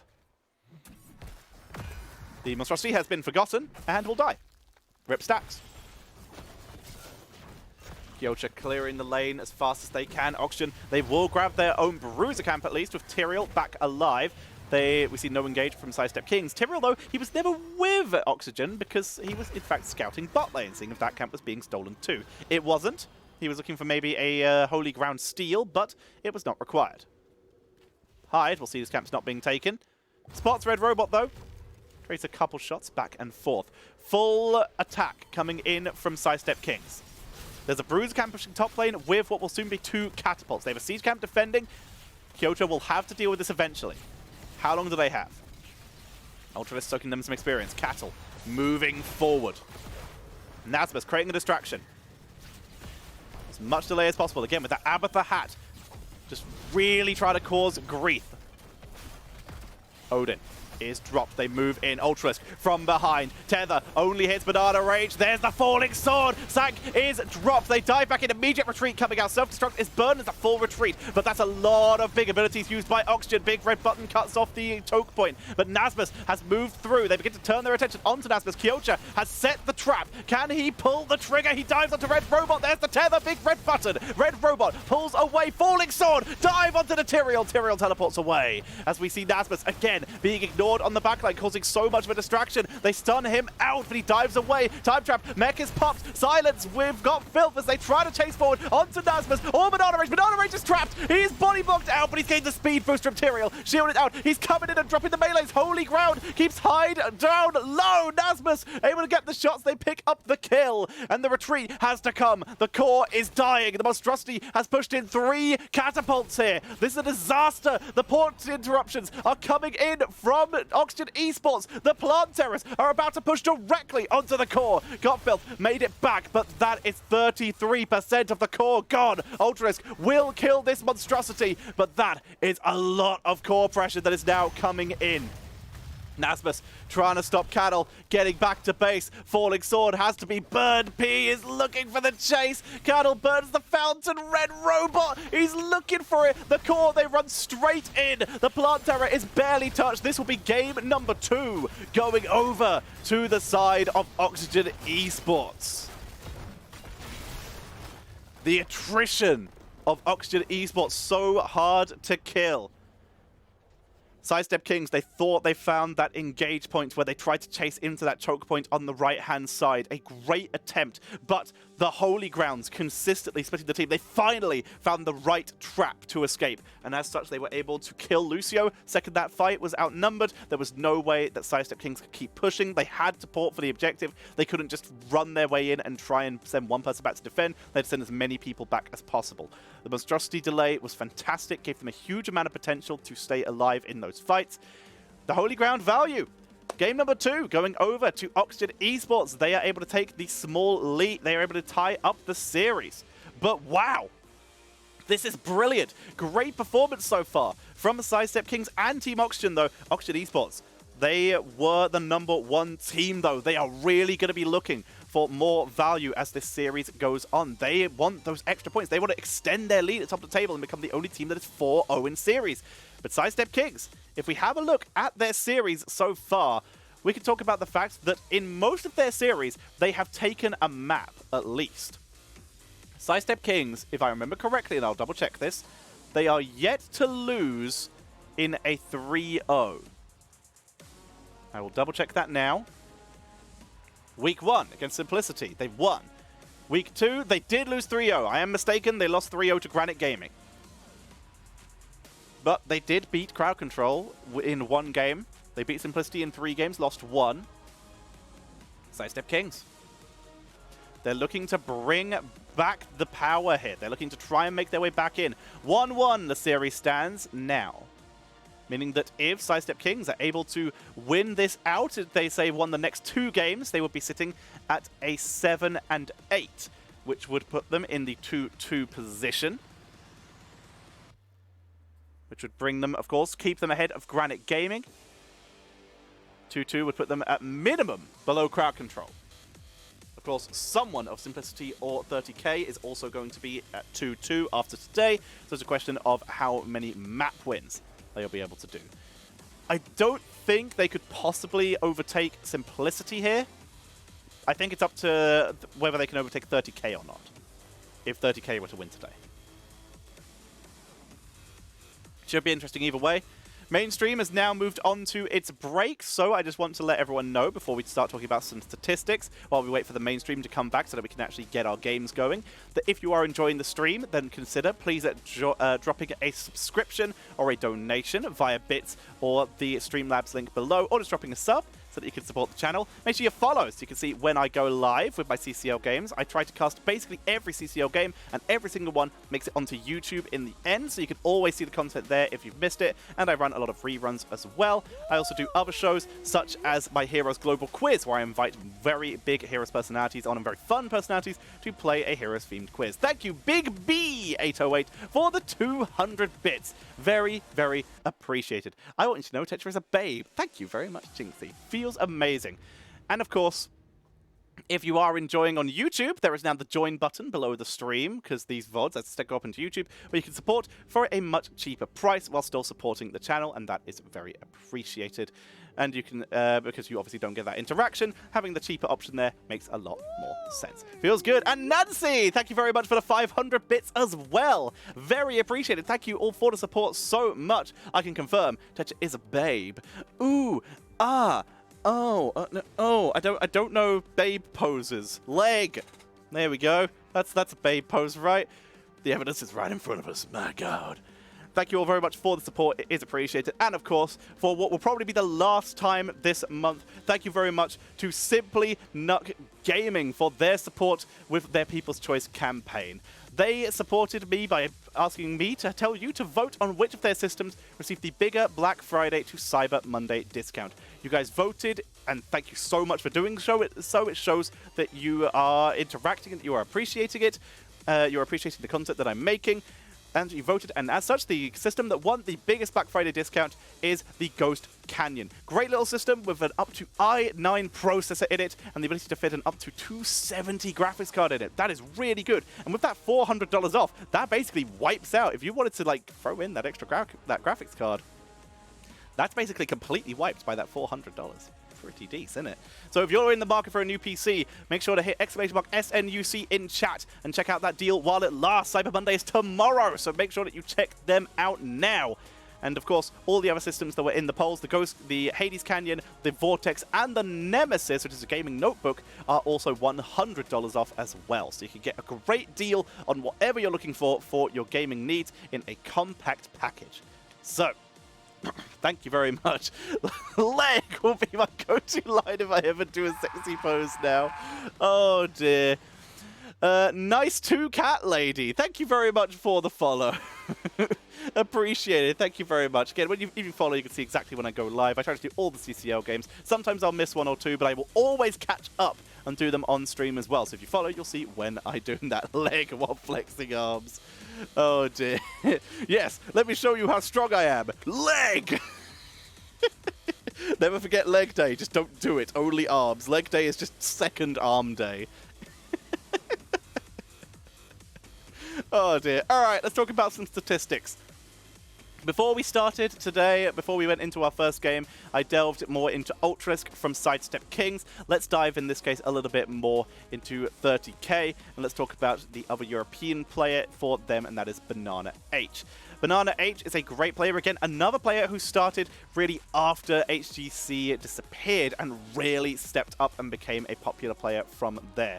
Gamers Assembly is where they first appeared and played very well, finishing first in that with their team Orc Grand Pointers Portiers Purple. Great name, but it's played in some really solid teams. No Salt, No Win, Manticore, which is a team some of you may recognize from 2018. La French team, a great team from 2019. But of course, their big success came from post-HGC time with Washed up. The team with Hasuobs, Nick, Banana Rage, Masquerade, and Dayquaza, every single washed up player is now in CCL, where they proceeded to barely ever lose, winning Nexus Cup, Heroes Hype Premier Series, All Hallows Cup, hey Halloween if you're watching by the way, love you much, Nexus Cup, Heroes Lounge Division S Season 2, they were able to win that. They won the EU in fact, Banana H was on the winning EU in-house with, again, Baguette and Bratwurst, Method Mayhem June, the Panda Cup, and Nexus Cup again. He continues to perform incredibly well ever since his surge onto the scene in 2019. And shows that he is a player to be reckoned with when it comes to the support role. The first week of play, his Lucio was something to behold, interrupting rotations and causing issues. In this case, he was able to literally run in and slap people with a strong hand as Stukov in order to capitalize on the amount of power that they actually had and being able to use that to hold on to a solid victory. There's a lot to see there. There's some second places, of course, with the Chili Mountain Ice Cold Cup, so they have lost games. They have lost games. They lost the June Cups 2 and 3 for Method Mayhem, winning only Cup number 1, only coming in second, losing to the team known as the Last Dance, if you remember that team. Last Dance, a very strong team, which is made up of a lot of ex-HGC professionals as well. So there's a lot of pressure there. And also, he was in the he was playing for Team France in the Nexus contest, which did win the Nexus contest, which is something which is basically the return of the Nation Wars that Blizzard did. This is the less official version of it that was still very entertaining to watch. Cast by Caldor, Malgada, Beethoven, Tasdingo, and some other great casters. The French team in that case consisted of Masquerade, Dayquaza, Banana H, and all of which are now, of course, HGC players. And then, of course, Kirwa and Ixer were the other players to fill in the rest of that roster. So a very strong team for Team France. It's cool to see so many French people representing. France has always been a region that has shown up when it comes to European heroes. Germany has always been the one that people Sweden has always been the one people look at and be like, this is the region, because of teams like Fnatic. But we also had Germany and France who are always representing, always playing well. And in the post-HGC days, this has become especially true, with a lot more of the French players popping up and playing incredibly well. So, we're still waiting for the mainstream to come back from their tea break. 2 games, a little bit stressful for them. So we have to deal with what we get and wait for them to return. So let's dive into one of our other players here.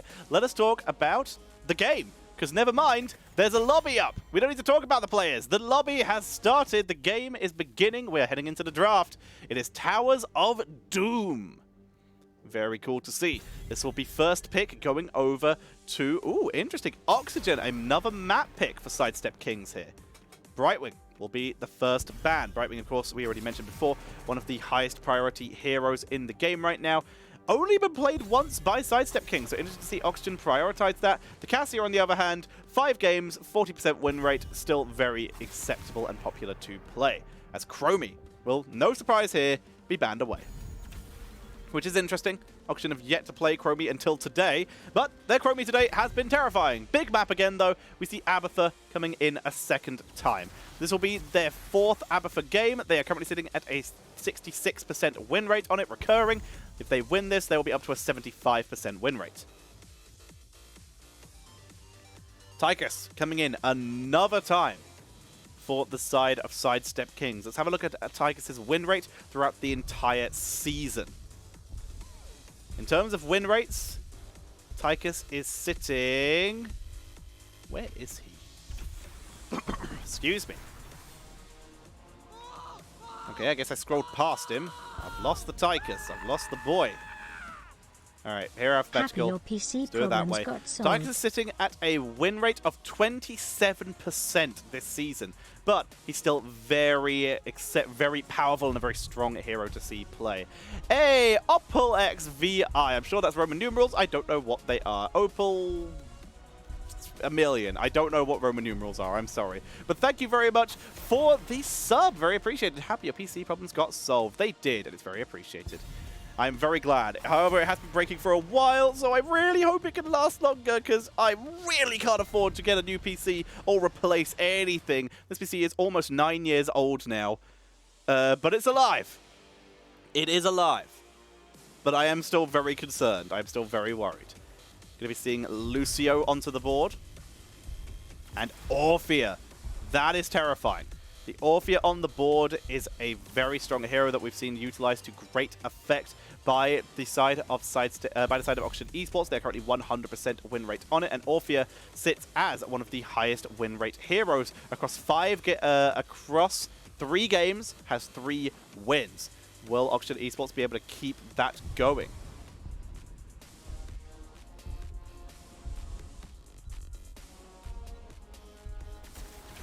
Auction. They finish off with the Vikings. Abatha and the Vikings. Oh boy, they're memeing for Sidestep Kings. What do Sidestep Kings do now?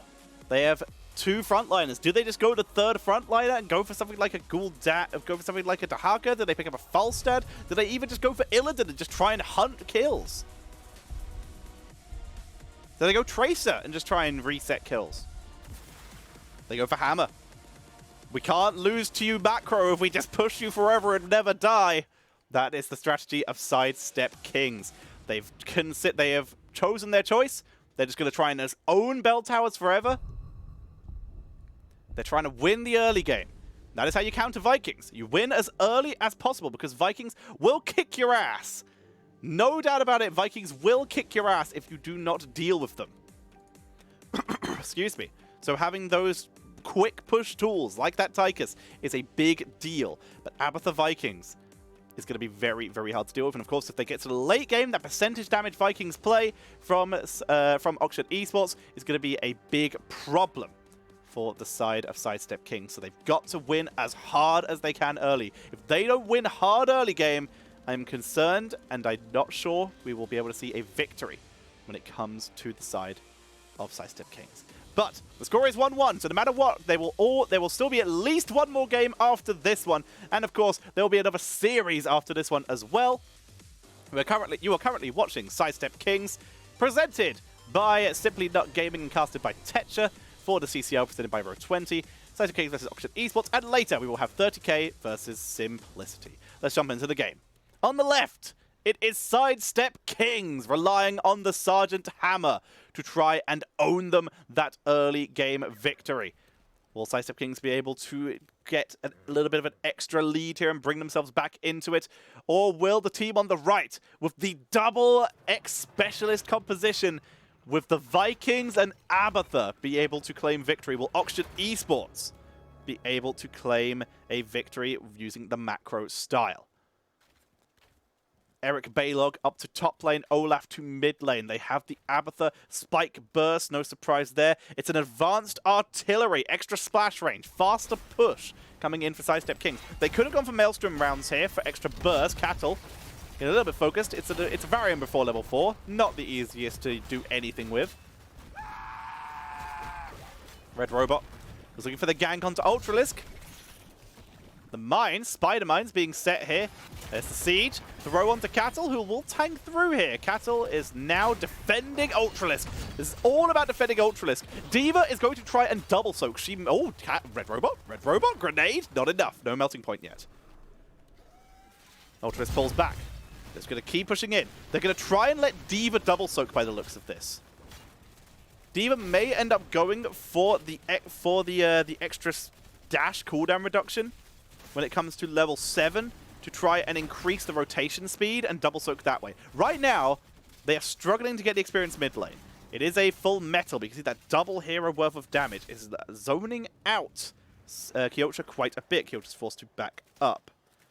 Yeah, we may see the get on the point for D.Va. We'll see. For now, Tychus has moved in to soak the experience. Auction have been passive soaking it, not pushing, just using Olaf to actually soak the experience. Let's see how they do here. Ultralisk creeping back here. He's trying to bait in Red Robot. You can see him moving bit by bit. He's literally trying to bait the lad. Banana Rage from behind. Cattle. Not level 4 yet. They're trying to get it. Look at that damage from Gottfeld. I think they kind of have to go for in the rhythm here. Bigger they are, it's just not going to be as effective onto Red Robot in this game. They've got to make sure they can finish him off. They do some good damage, finishing off the tower. Sappers make a good push going. Siege tactics, of course, for Ultralisk. They siege up. They don't start working on the fountain. Minion wave first. Deal with the minion wave. You got less stuff in your way. And so again, D.Va is out of mech, by the way. Will be able to repop it, though. Rush down. Good knockback by Ultralisk. Tanking through. Florijo, thank you very much. There's the stun onto Cattle, who is now level 4, so has his taunt available, which is a big health boost. And if he had not taken taunt, he would be dead right now. Taunt saving the day. Ultralisk is going to have to leave. They will back up. It is in the rhythm. Very good to see. Objective starting up. Double in top, one in bot. Eric going to start on the right. D.Va not starting on the left. And again, there may be multiple Vikings coming for the interrupt here. Ultras positioned very aggressively here. Gets knocked back, but Red Robot takes a lot of damage there as Hyde begins to channel. How aggressive will P go for this interrupt? Using the Abatha hat aggressively enough. Stun onto Cattle. Red Robot continues to siege. Bernardo Race looking for maybe to steal. Spider Mines, again, delay long enough. D.Va, look, though, was not able to grab the top left-hand side. The Vikings continuing to bully the mech. We don't get to see D.Va's health because the overlay. Spider Mines directly in front of Ultralisk. Slow down Red Robot when he approaches. Don't let the forts kill him off and don't let them explode on the fort. That is the play here.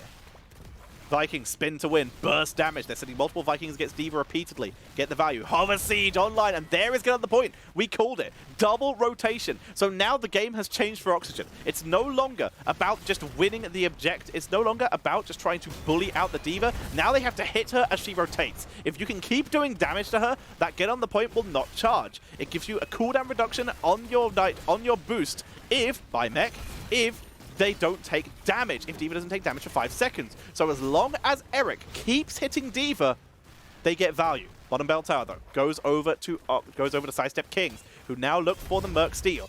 D.Va has kept the team in the game, though. Loses the mech, but stays alive. They're still soaking, and right now Kyocha is carrying this game. Gottfeld goes to mid for the soak because D.Va is zoned out. No mech for the boost. Camp is secured. See, Red Robot was trying to throw into his own base. The dive from Gottfeld. They are able to grab P. Prismat there as they begin to push in. Sappers heading for core. D.Va makes it back down to mid. They still haven't got that top left. That might be the play. Is that the strat? Are they just going to try and never cap it and just win by holding bot lane forever? There's the channel. Charge Red Robot. Throw into the death zone. Cattle tanks through. The parry holds the line. D.Va has still held Sappers in the bot lane. All three make it in. Core lead now going over to Sidestep Kings. D.Va's mech has popped once again. Self-destruct is burned. Kyocha just immediately making back up. Nasmus was looking for the channel. Decides against it. They can't take the risk. Right? They don't want to just burn it while they don't have control of bot lane. Kyocha is carrying right now. What a play. Playing against Vikings and Abatha. But the man advanced in bot lane basically means Oxygen may never get this back. And that's the play here. Just stop Oxygen from getting bot back. Win the game eventually. What an insane performance. Sidestep Kings. This may be a next level draft. Level 10 on board for both teams. Warbringer for Varian. You see the BFG for the Sergeant Hammer. Sappers making their way in. Red Robot. Taunt. Focus. They get out of the death zone. They even BFG him.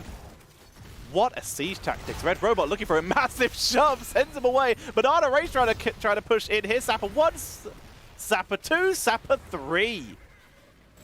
Down to 30 health on the core. Sidestep Kings are playing a completely different game to Oxygen Esports. Oxygen Esports are trying to play a Towers game with a weird build. Don't even try to question that. But they are trying to play Towers. Sidestep Kings, they are playing ARAM while Kyocha is playing WoW. We can see the top camp is going to be taken by Oxygen. They've given up on bot lane because guess what? They're not going to win. So they're just going to give up on it, get top camp, and try and get some extra value. And maybe, finally, kill off top lane, even out the bell towers, and siege that altar, which means they will still get the extra shots. They've lost 6 shots thanks to this bot push with Sergeant Hammer, though. Kyocha Bit of a rough spot, gets away from the stun. But that bell tower is starting to look a bit of a doomed with a capital D. Monstrosity round 2, by the way. They begin to push in. Monstrosity going to tank a couple shots. They can use Monstrosity to trade aggro, remember. Monstrosity will always be targeted first by the keep because it is not a hero. They always target non-heroes first. So they use the Monstrosity to swap aggro away from them. So they take 2 shots, swap aggro, trade out. Bell tower goes down. And they start boss. Sappers make their way in. This looks to be the strat. Sidestep Kings are literally just guiding Sappers in. We see boss going to be taken by Oxygen Esports. Because they can. We see Sidestep Kings making their way up. Are they going to be fast enough? Nope, they just don't even bother. Don't even bother. Why would they need to?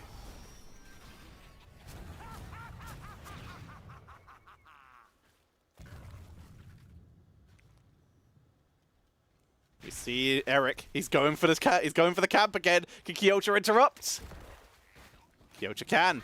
Kyocha interrupts Eric one more time on that objective. Wow, this is crazy. This is absolutely crazy. Nordic attack squad now coming in. A lot of extra damage to come out.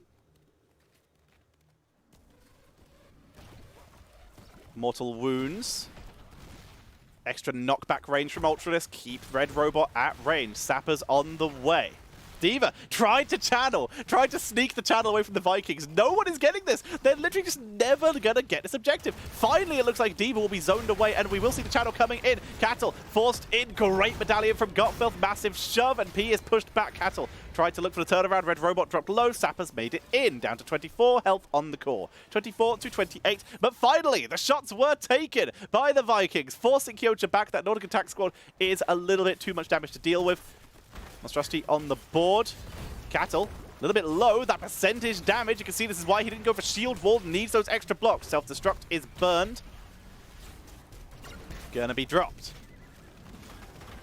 Ultralisk still holding bot lane, but is currently holding bot lane alone and is going to have to skedaddle because here comes Oxygen. Cattle scouts Red Robot. There's the throw. Follow-up stun. It's interrupted by the grenade of Gotfeld. Turning around. Taunt onto Cattle. Cattle backs up. Ultralisk is slowly creeping in. There's the taunt onto a Viking. And Odin gets the kill onto Eric. Big red butt. BFG. Almost 6-down Banana Rage. They get Olag as well. That's going to be a double kill. That is going to be 2 Vikings taken out. They're now looking for the Monstrosity. Take it out. Remove the stacks. They get it.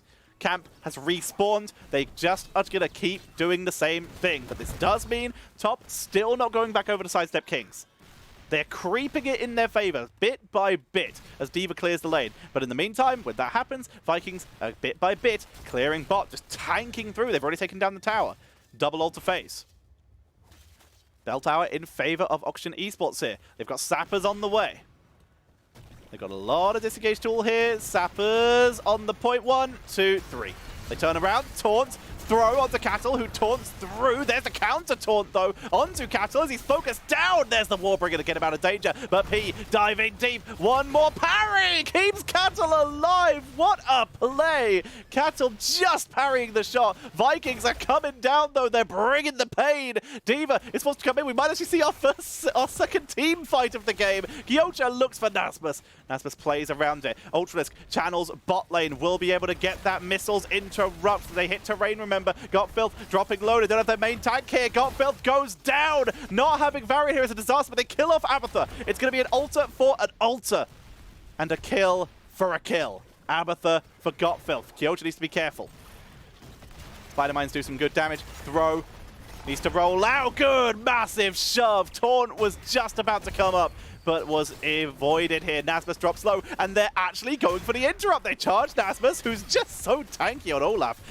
There's the upper frequency for Banana Rage. He creeps away.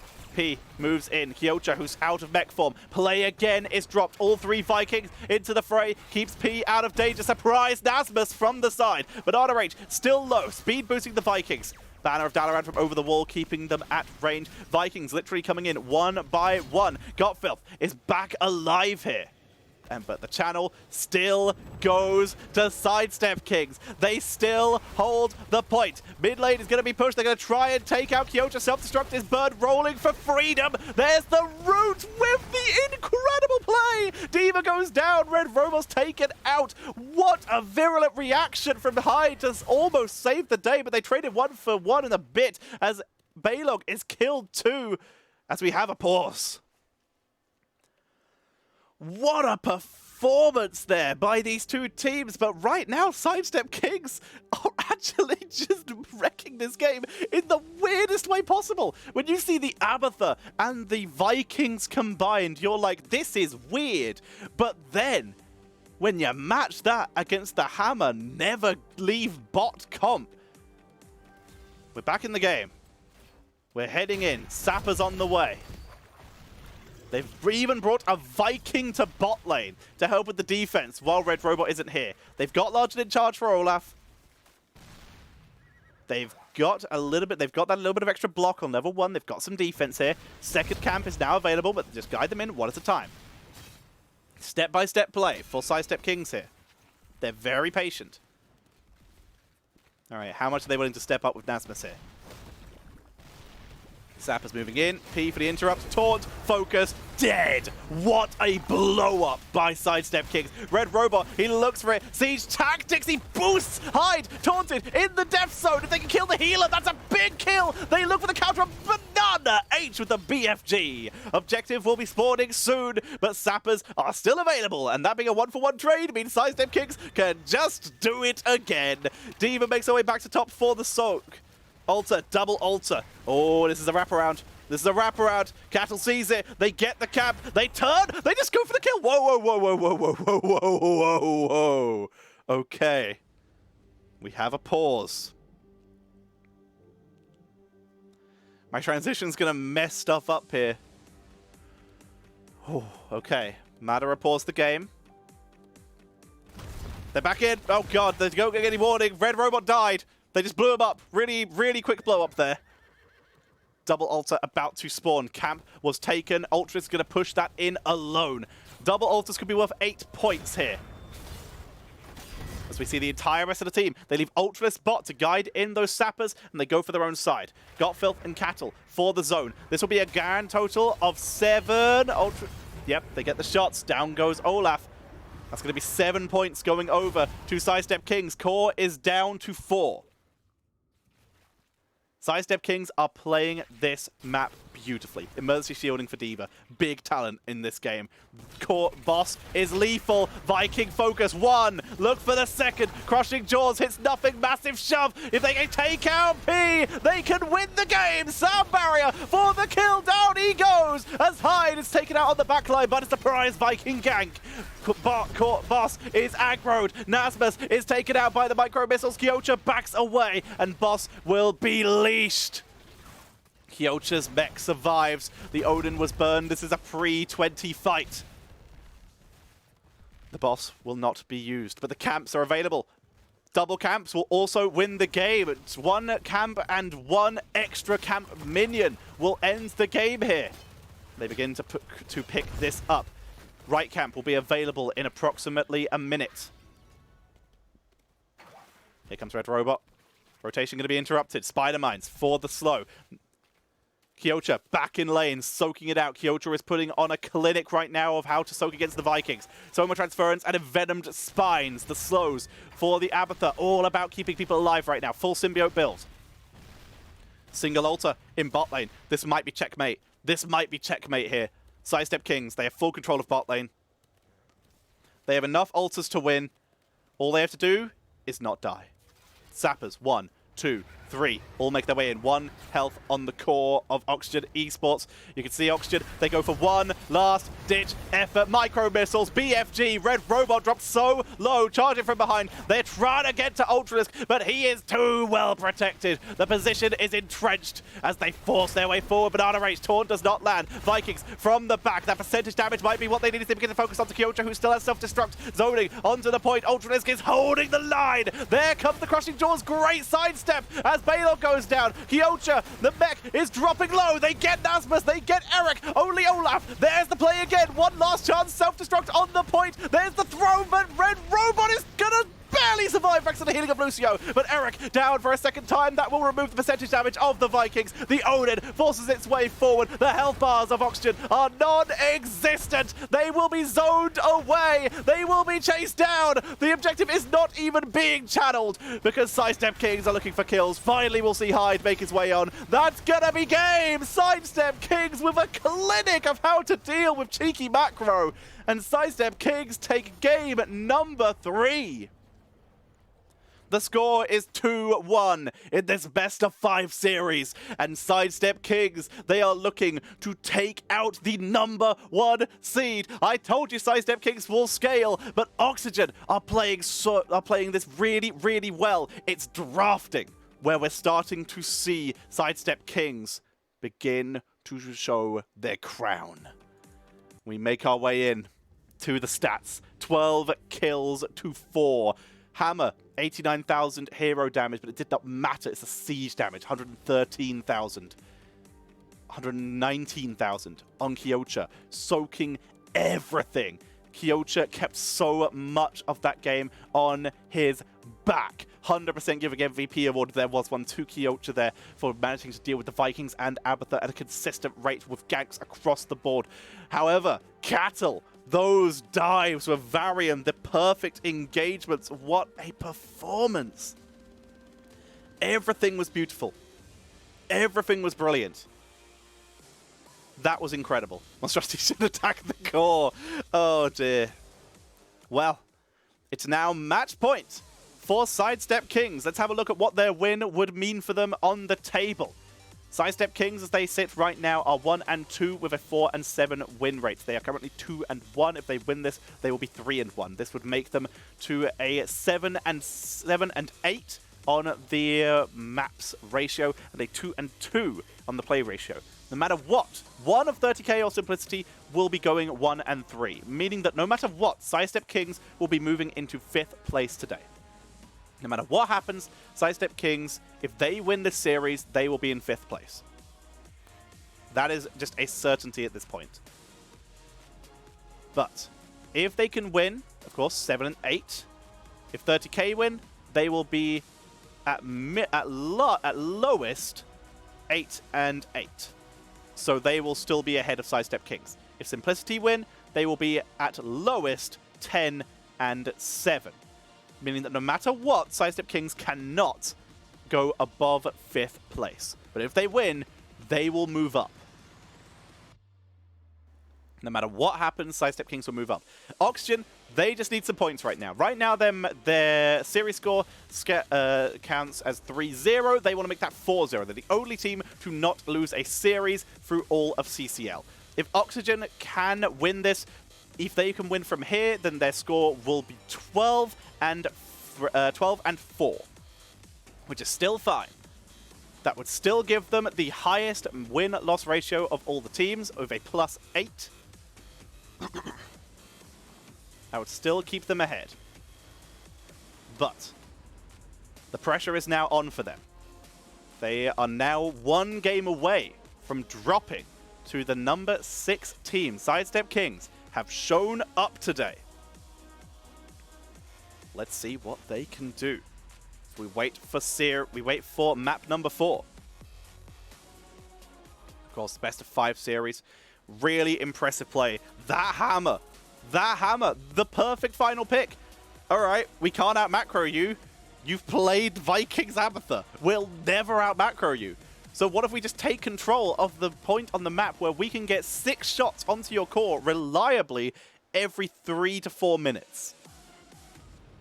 It worked out. They even ignored the objective, with both teams trying to prevent it from going over to the other for so long to prevent them having to actually react so they could just live in bot lane for as long as possible. And Oxygen not reacting to that in time. As such, they were zoned out and they weren't able to actually make the play.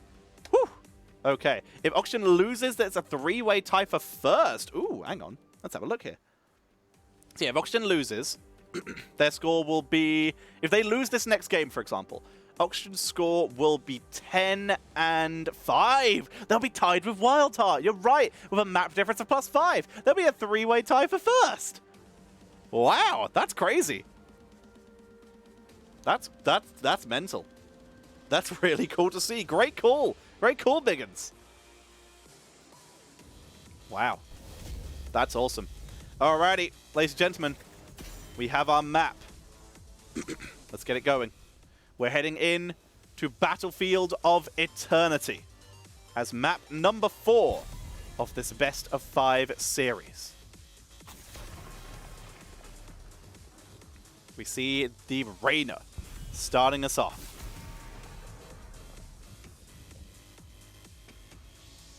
The Medivh. It's a simple ban. So far, these bans are pretty standard, although that Reyna is a little bit out of the ordinary. Cassie has also been banned basically every game. Hey! Chromie respect ban earned. This is one of Chromie's best maps, so it makes sense. We see Hanzo immediately coming in for Oxygen Esports, meaning Cassia has been left available. Do these teams respect the Cassia? Currently, 40% win rate, as we already mentioned, for Sidestep Kings. They said go for the Li Ming. Li Ming, great race potential. They currently have a 75% win rate over 4 games, 3-1. Oxygen, with that Hanzo, currently sitting at a 60% win rate over 5 games. Both these teams prioritizing Immortal Race more than anything else.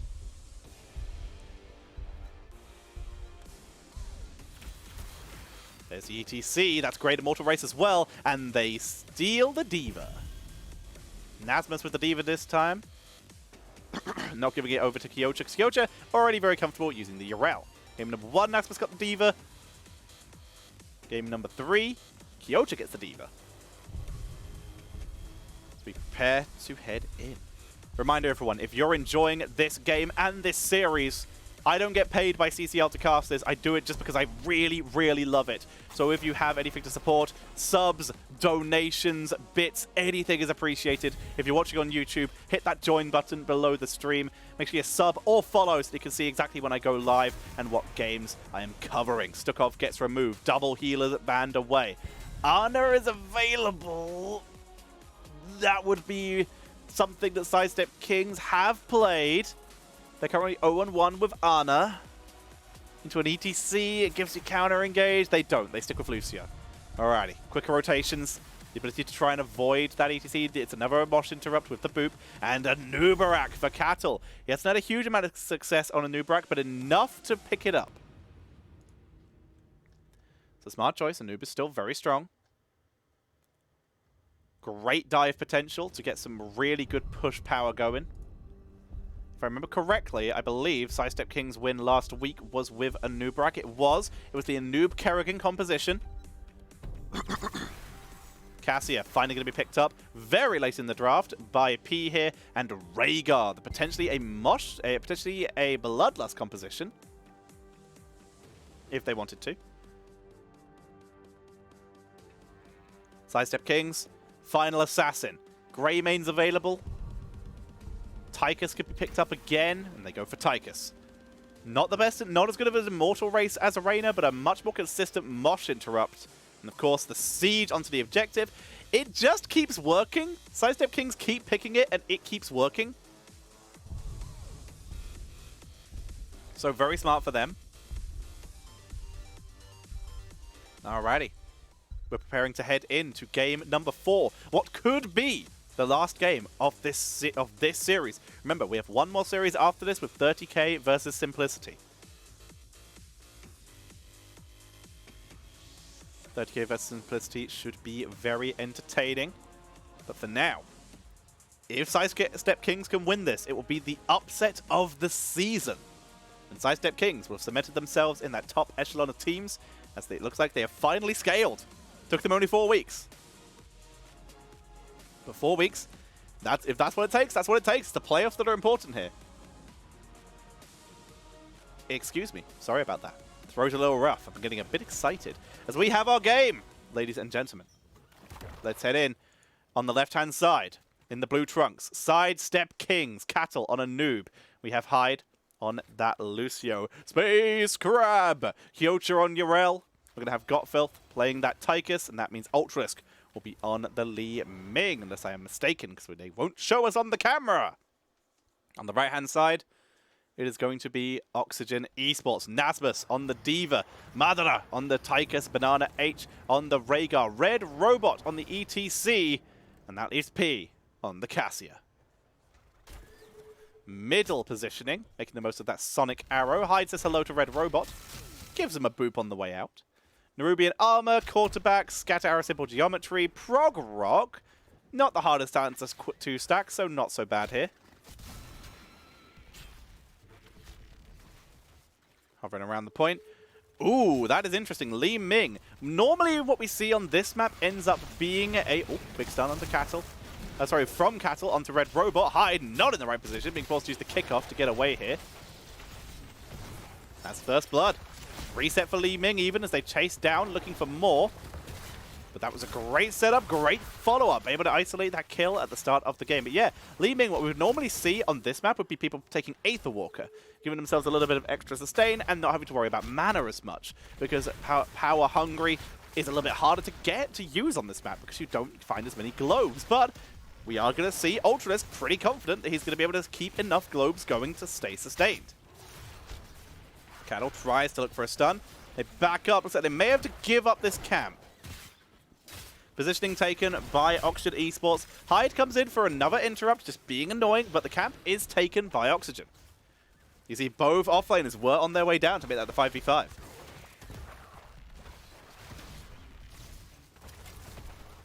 Sieging in.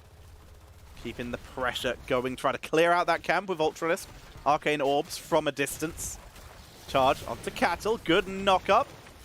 Sorry, from Cattle. Again, twice in a row. 3 people now in top lane for Oxygen Esports. Working their way up. Kyocha is very outnumbered. Quick stun. Mini knockback from Nasmus. Rest of the team is here, but they're still outnumbered. Red Robot's made his way up. Kyocha is a bit too low to really join in the fight. Camp is taken. Both camps stolen by Sidestep, stolen by Oxygen Esports here. Who has the better team for the objective? Depends on positioning. If there's an aggressive position taken, then Oxygen Esports have the better team because Scatter Arrow will win race basically by itself. But if it's a siege game where both teams are defending, then Sidestep Kings have the better race because they can poke a lot better with this Tychus Grenade and Li Ming build, especially with Triumvirate now taken by Li Ming. Knocked back onto Red Robot, not enough for an engage or a kill.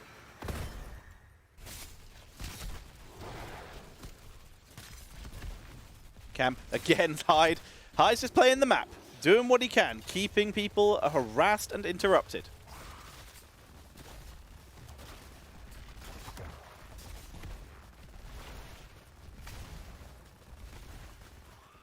There's the kill onto the Bruiser, taking that out. But team's going to get slightly slower by Sidestep Kings, and as such, quick head start by the members of Oxygen Esports. Hyde. Poking away, dances back. Good knockoff. Push off, able to avoid the damage of Nasmus, who is still really playing this Diva aggressively, causing a lot of pressure on the backline. That damage output hurts. Power side. Good knockback from Hyde, but it's still got Phil, who is zoned away. Great engage by Red Robot, setting up for that kill.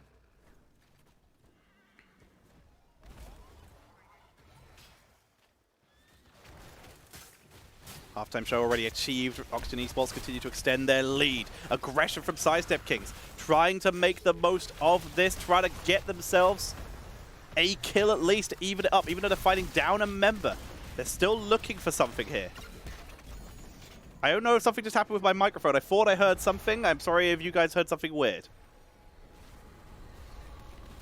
I thought I got some feedback there. Kyocha. P, focus down. There's the kill for Ultralisk.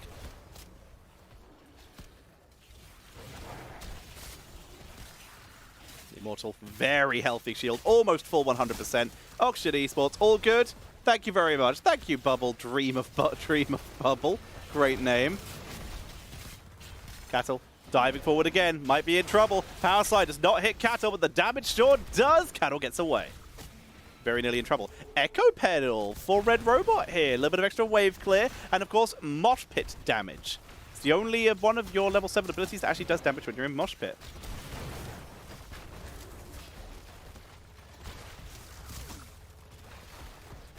Mortal focus down, but it is going to get the fort. First fort going over to Oxygen Esports. A little bit of a slower paced game for now. The aggression of Sidestep Kings not yet coming to bear. Oxygen taking a very strong lead here.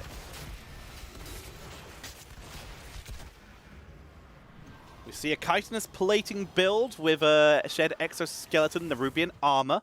For the new Brag going full shield build for speed and cooldown, and of course damage when Urticating Spines is taken. It's a fun build. Would recommend it if you haven't played it before. 16 stacks on Simple Geometry. 9 on Prog Rock. Still quite a bit to go for ETC. Still needs another 11.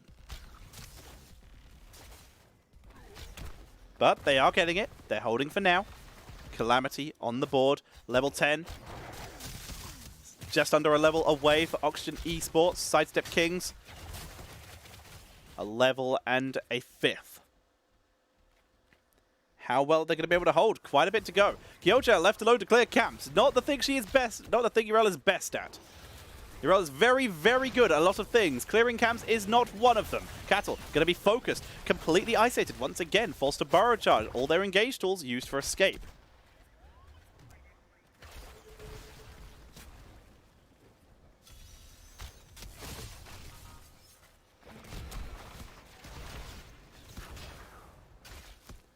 Lanes being cleared out. Just trying to defend as best they can.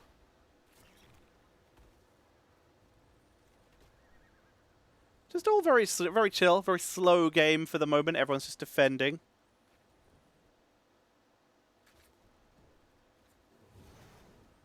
Mortal spawn down. Cassia is holding heroic. An excellent observation by chat. So is ETC. Dragon Arrow, Ancestral Healing coming in here, no Bloodlust. Ball Lightning Sound Barrier, of course. ETC definitely should quick pick Mosh Pit here, doesn't though. Red Robot not going to quick pick. We have that now, Ball Lightning on the board. Kyocha backing away, took a little bit of damage here. No Ardent Defender burned, only Sound Barrier.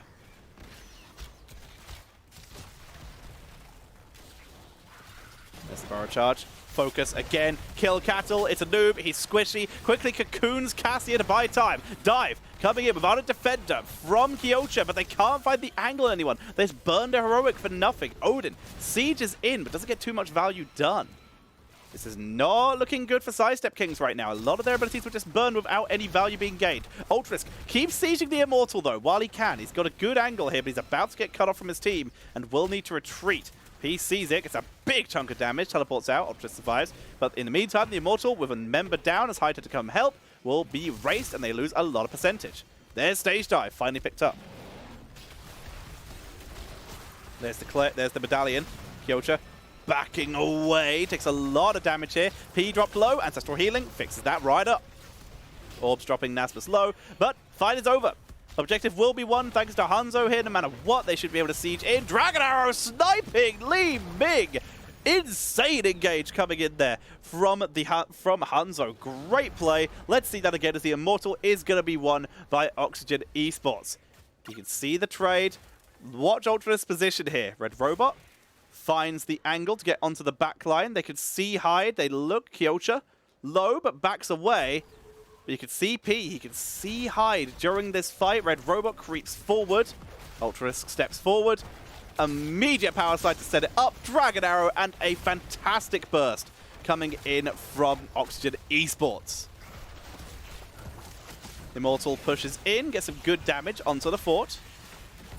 In the meantime, Oxygen Esports, they're extending their lead here. They've still got Nasmus pushing in the top lane. At this rate, Oxygen Esports are snowballing very hard here. We may get to see that game number 5 everyone wanted to see here. Cocoon dropped onto ETC. They gotta do something with it though. Make something happen. Feral Lunge, turnaround, Burrow Charge, counter power slide. Medallion already burned by Red Robot. P dives very deep. But Nasmus on the backline causing too much disruption. Ultra is going to be taken out. Doesn't make the teleport over the wall. The power slide is enough to lock down Cattle. Burrow Charge is available and he will escape. But again, a huge snowball coming out of Oxygen Esports, and Sidestep Kings are really having trouble.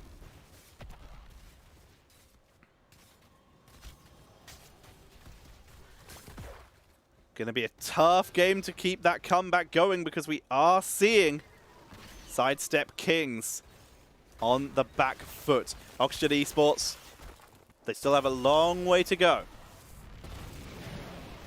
Level 13 available for Oxygen Esports, not yet available for Sidestep Kings. Extra face melt cooldown reduction for ETC Pinball Wizard. A little bit of extra damage for Hanzo. Playing around this here, Lightning Shield, because of course it's an ancestral build. That little bit of extra protection. It's the difference between the shield going on or going off or getting interrupted and by someone dying. Good to go, and Gloves of Alacrity. No surprises here. Objective spawning in 15 seconds. Sidestep Kings.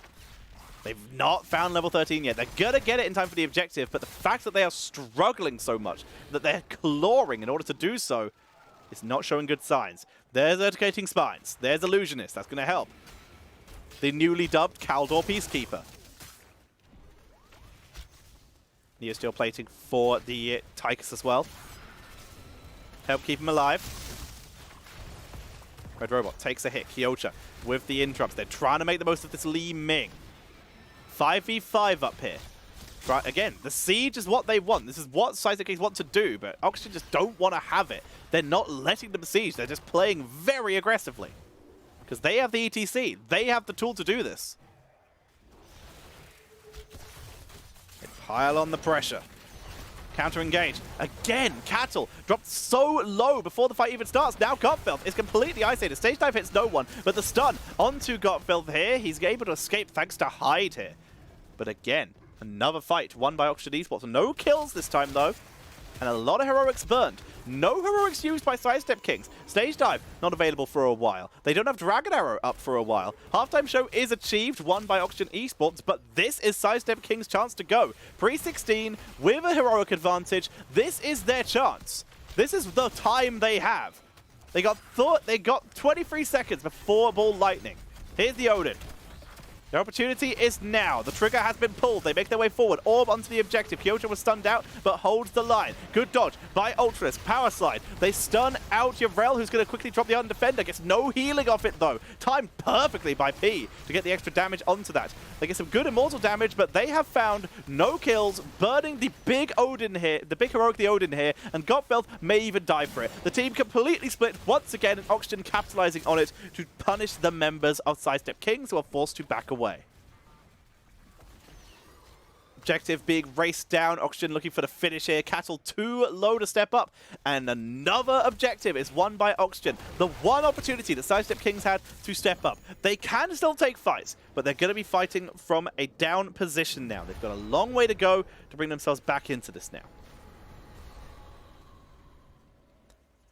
The fleet of foot really keeping Hanzo mobile, keeping him very safe from any engages here. He doesn't really have any talents that buff his scatter arrow on that level anyway, so it makes a lot of sense here. Would be piercing arrows, flawless technique, or Giant Slayer?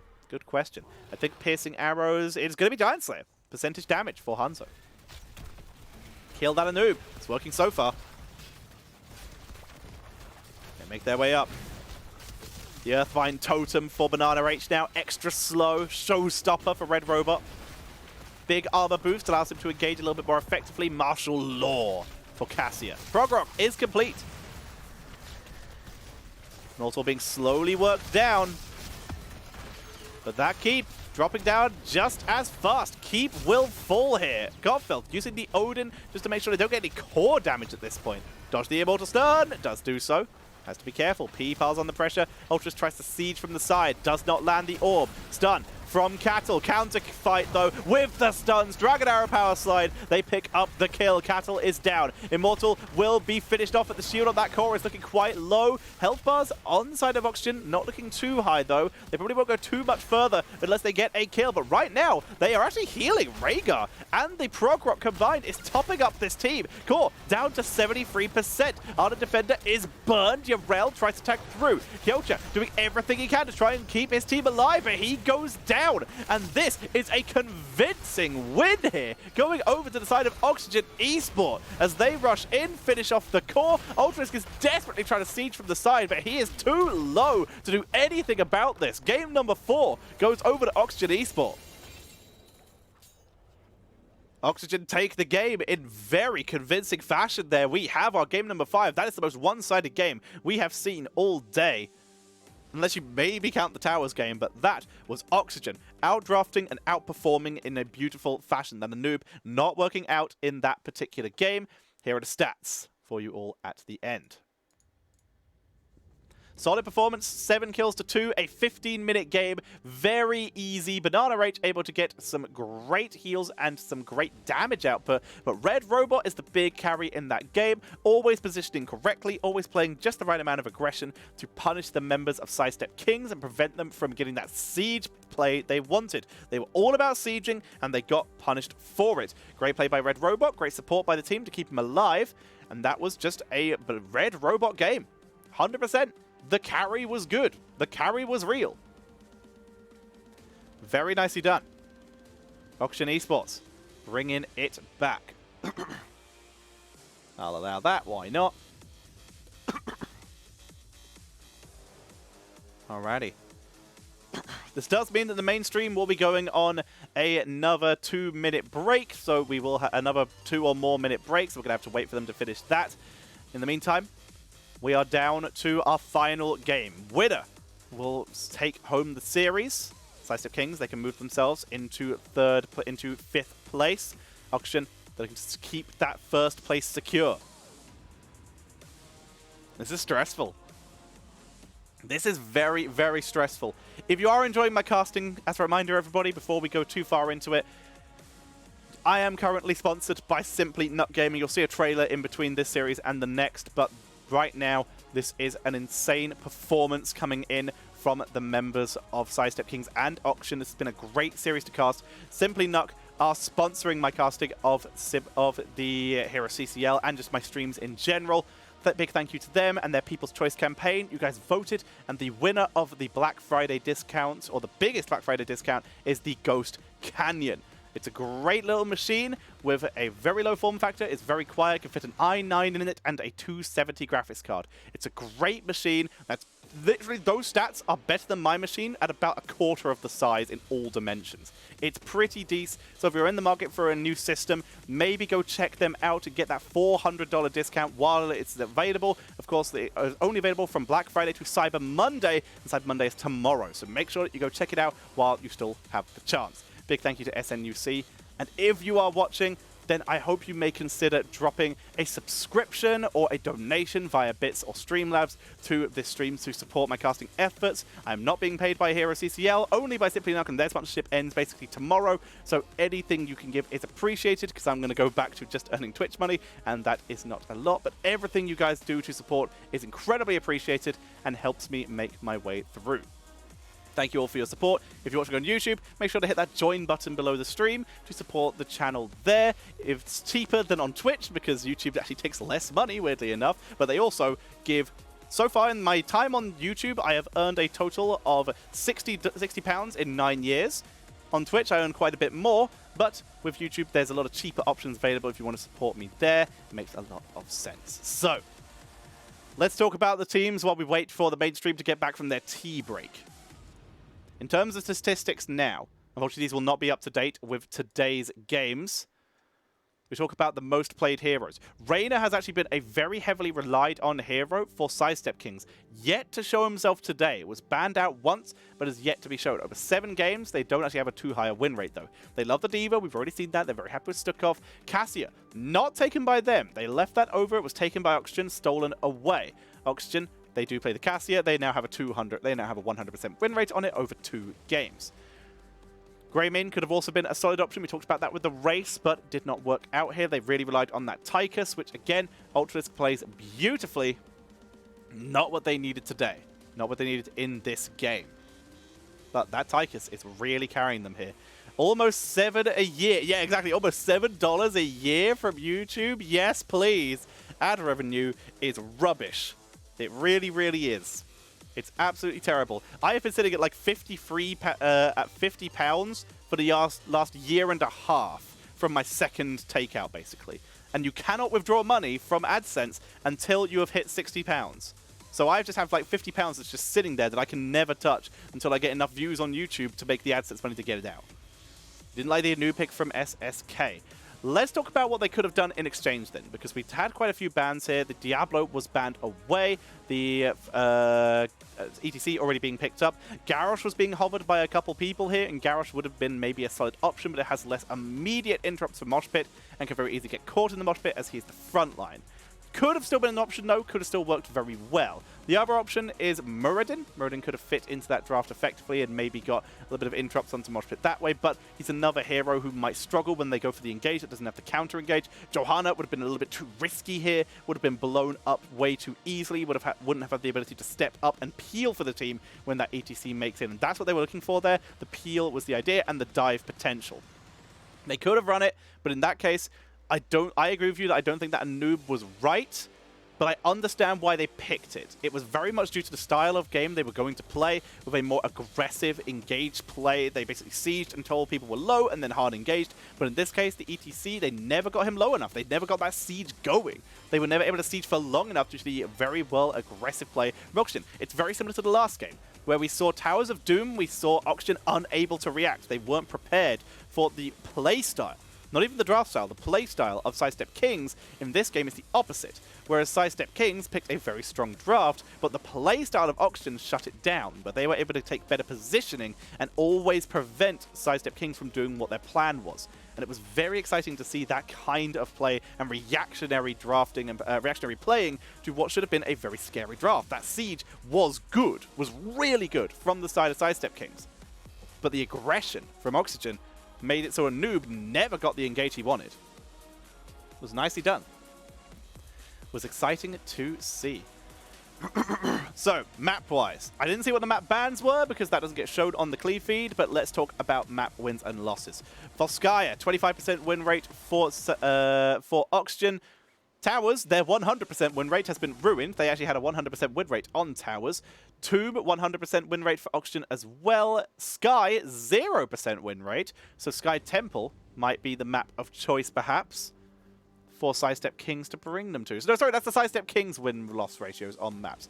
So Sidestep Kings might try to take them to Sky Temple, perhaps. Maybe Volskaya, depending on which of those maps wasn't banned. Tomb of the Spider Queen is, of course, also available. We'll see which way they go with that. On the other side, for Team Oxygen, Dragonshire, 100% win rate. Bad place for Sidestep Kings to take them to. It may have, in fact, already been banned. We do not know. Their Tomb of the Spider Queen is 0% as well.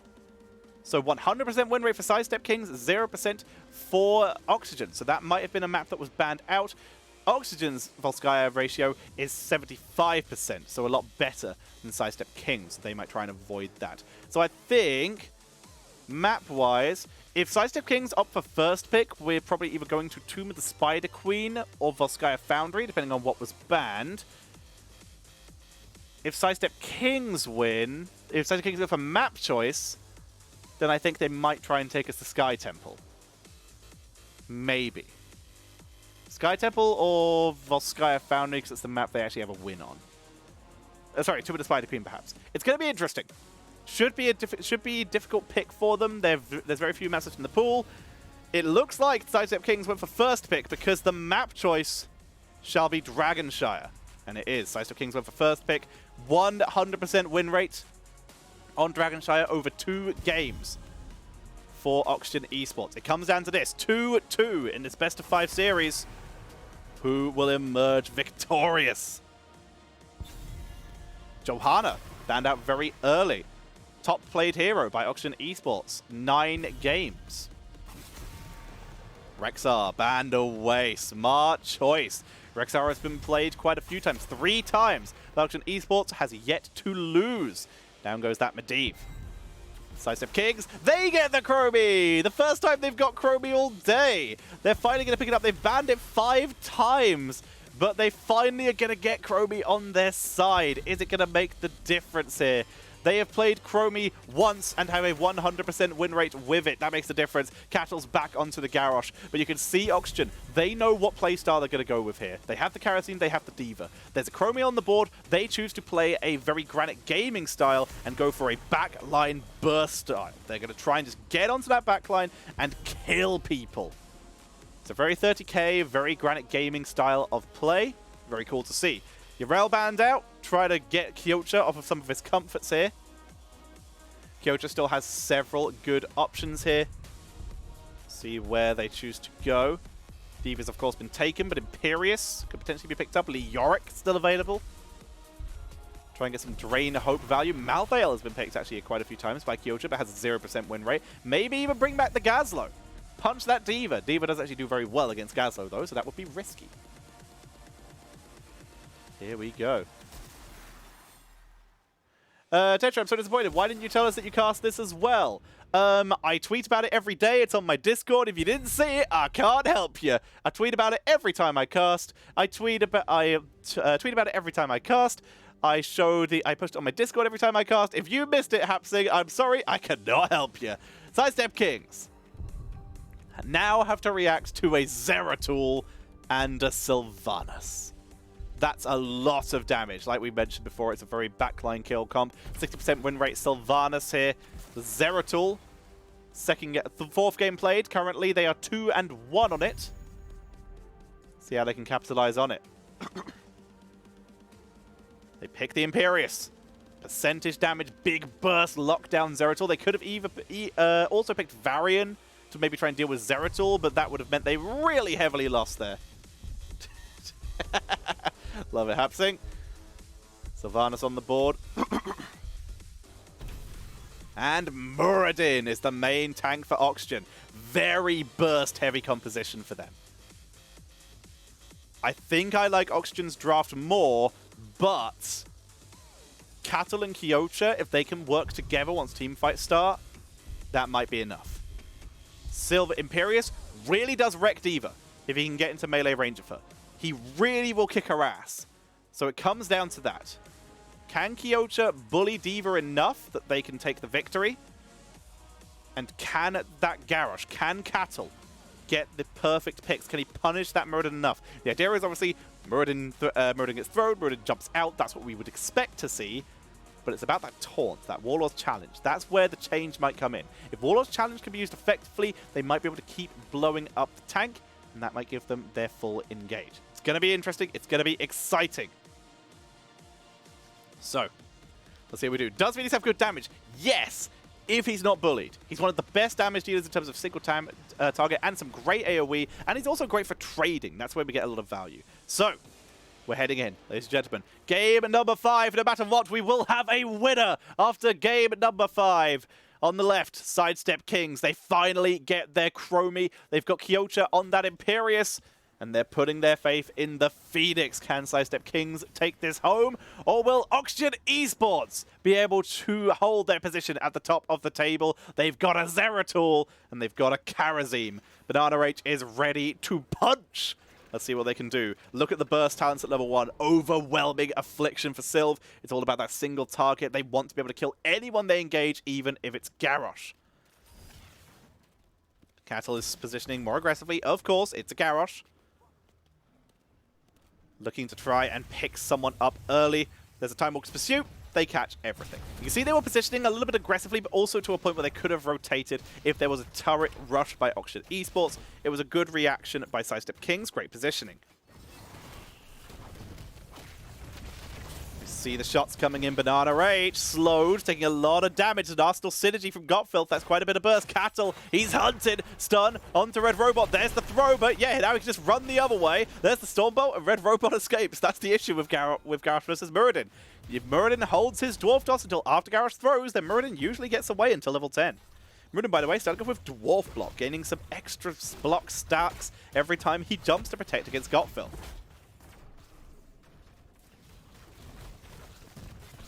Camp already being started. Black Arrows being burned to focus that down, but their clear is really quick. They've got Sylv, they've got Karazim, they're even going to bring Nazmus to start this. Siege camps being taken, though, by Sidestep Kings. They grab their own, and Garrosh has started, or is he just zoning? Cattle is zoning by the looks of it. No, he started it. He's got it aggroed as they do start the ones for Oxygen Esports. Will Oxygen evade this? They've got Hide, they've got the position, they've got the Lurking Arm, which will zone beautifully. With Sylv showing in top lane, they guarantee get this. Nazmus takes some damage, gets thrown. There's the Jet Propulsion. Takes a lot of damage on the way out. Tetcher will be zoned away, double channel. Muradin's already there. They get it. The bait is real. Nasmus delays just long enough. First Dragon Knight goes over to Oxygen Esports with great positioning and timing. Reverberation coming in for Muradin. That's the ultimate cooldown reduction. Could use this for either tankiness or, in theory, for cooldown reduction on Haymaker, if that's what they want to do, if they want to go full burst. It also gives attack speed slow of 50% on that Thunderclap.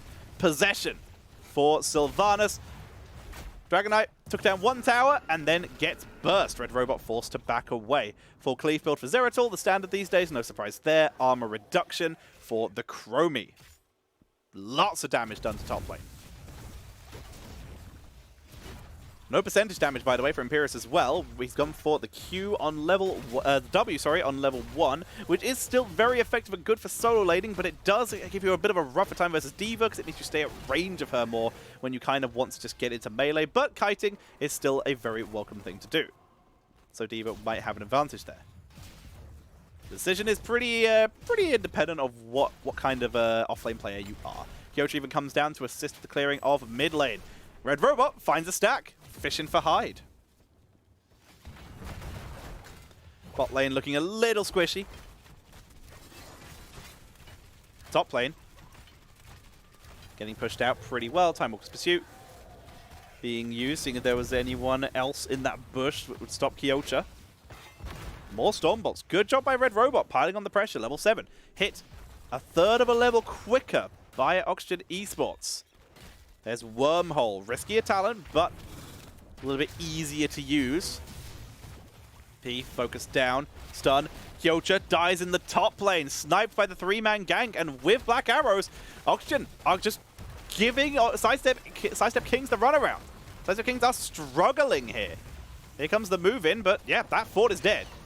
Question is, who can get out? Self-destruct being burned. Nasmus thrown in. No good to go, but Medallion's his way out, and it's going to be Hyde who nearly drops down into the fray, having to be used. And Sidestep Kings, they're outnumbered. They back away. Flash of Anger now on the line. That's a lot of extra burst for Imperius. We see Phoenix, a little bit of extra burst of his own here, going with a combat advantage. 35% slow on his 35% damage on slow targets for his laser. Double channel again for Oxygen Esports. They're kind of just wrecking. They're kind of just wrecking them here.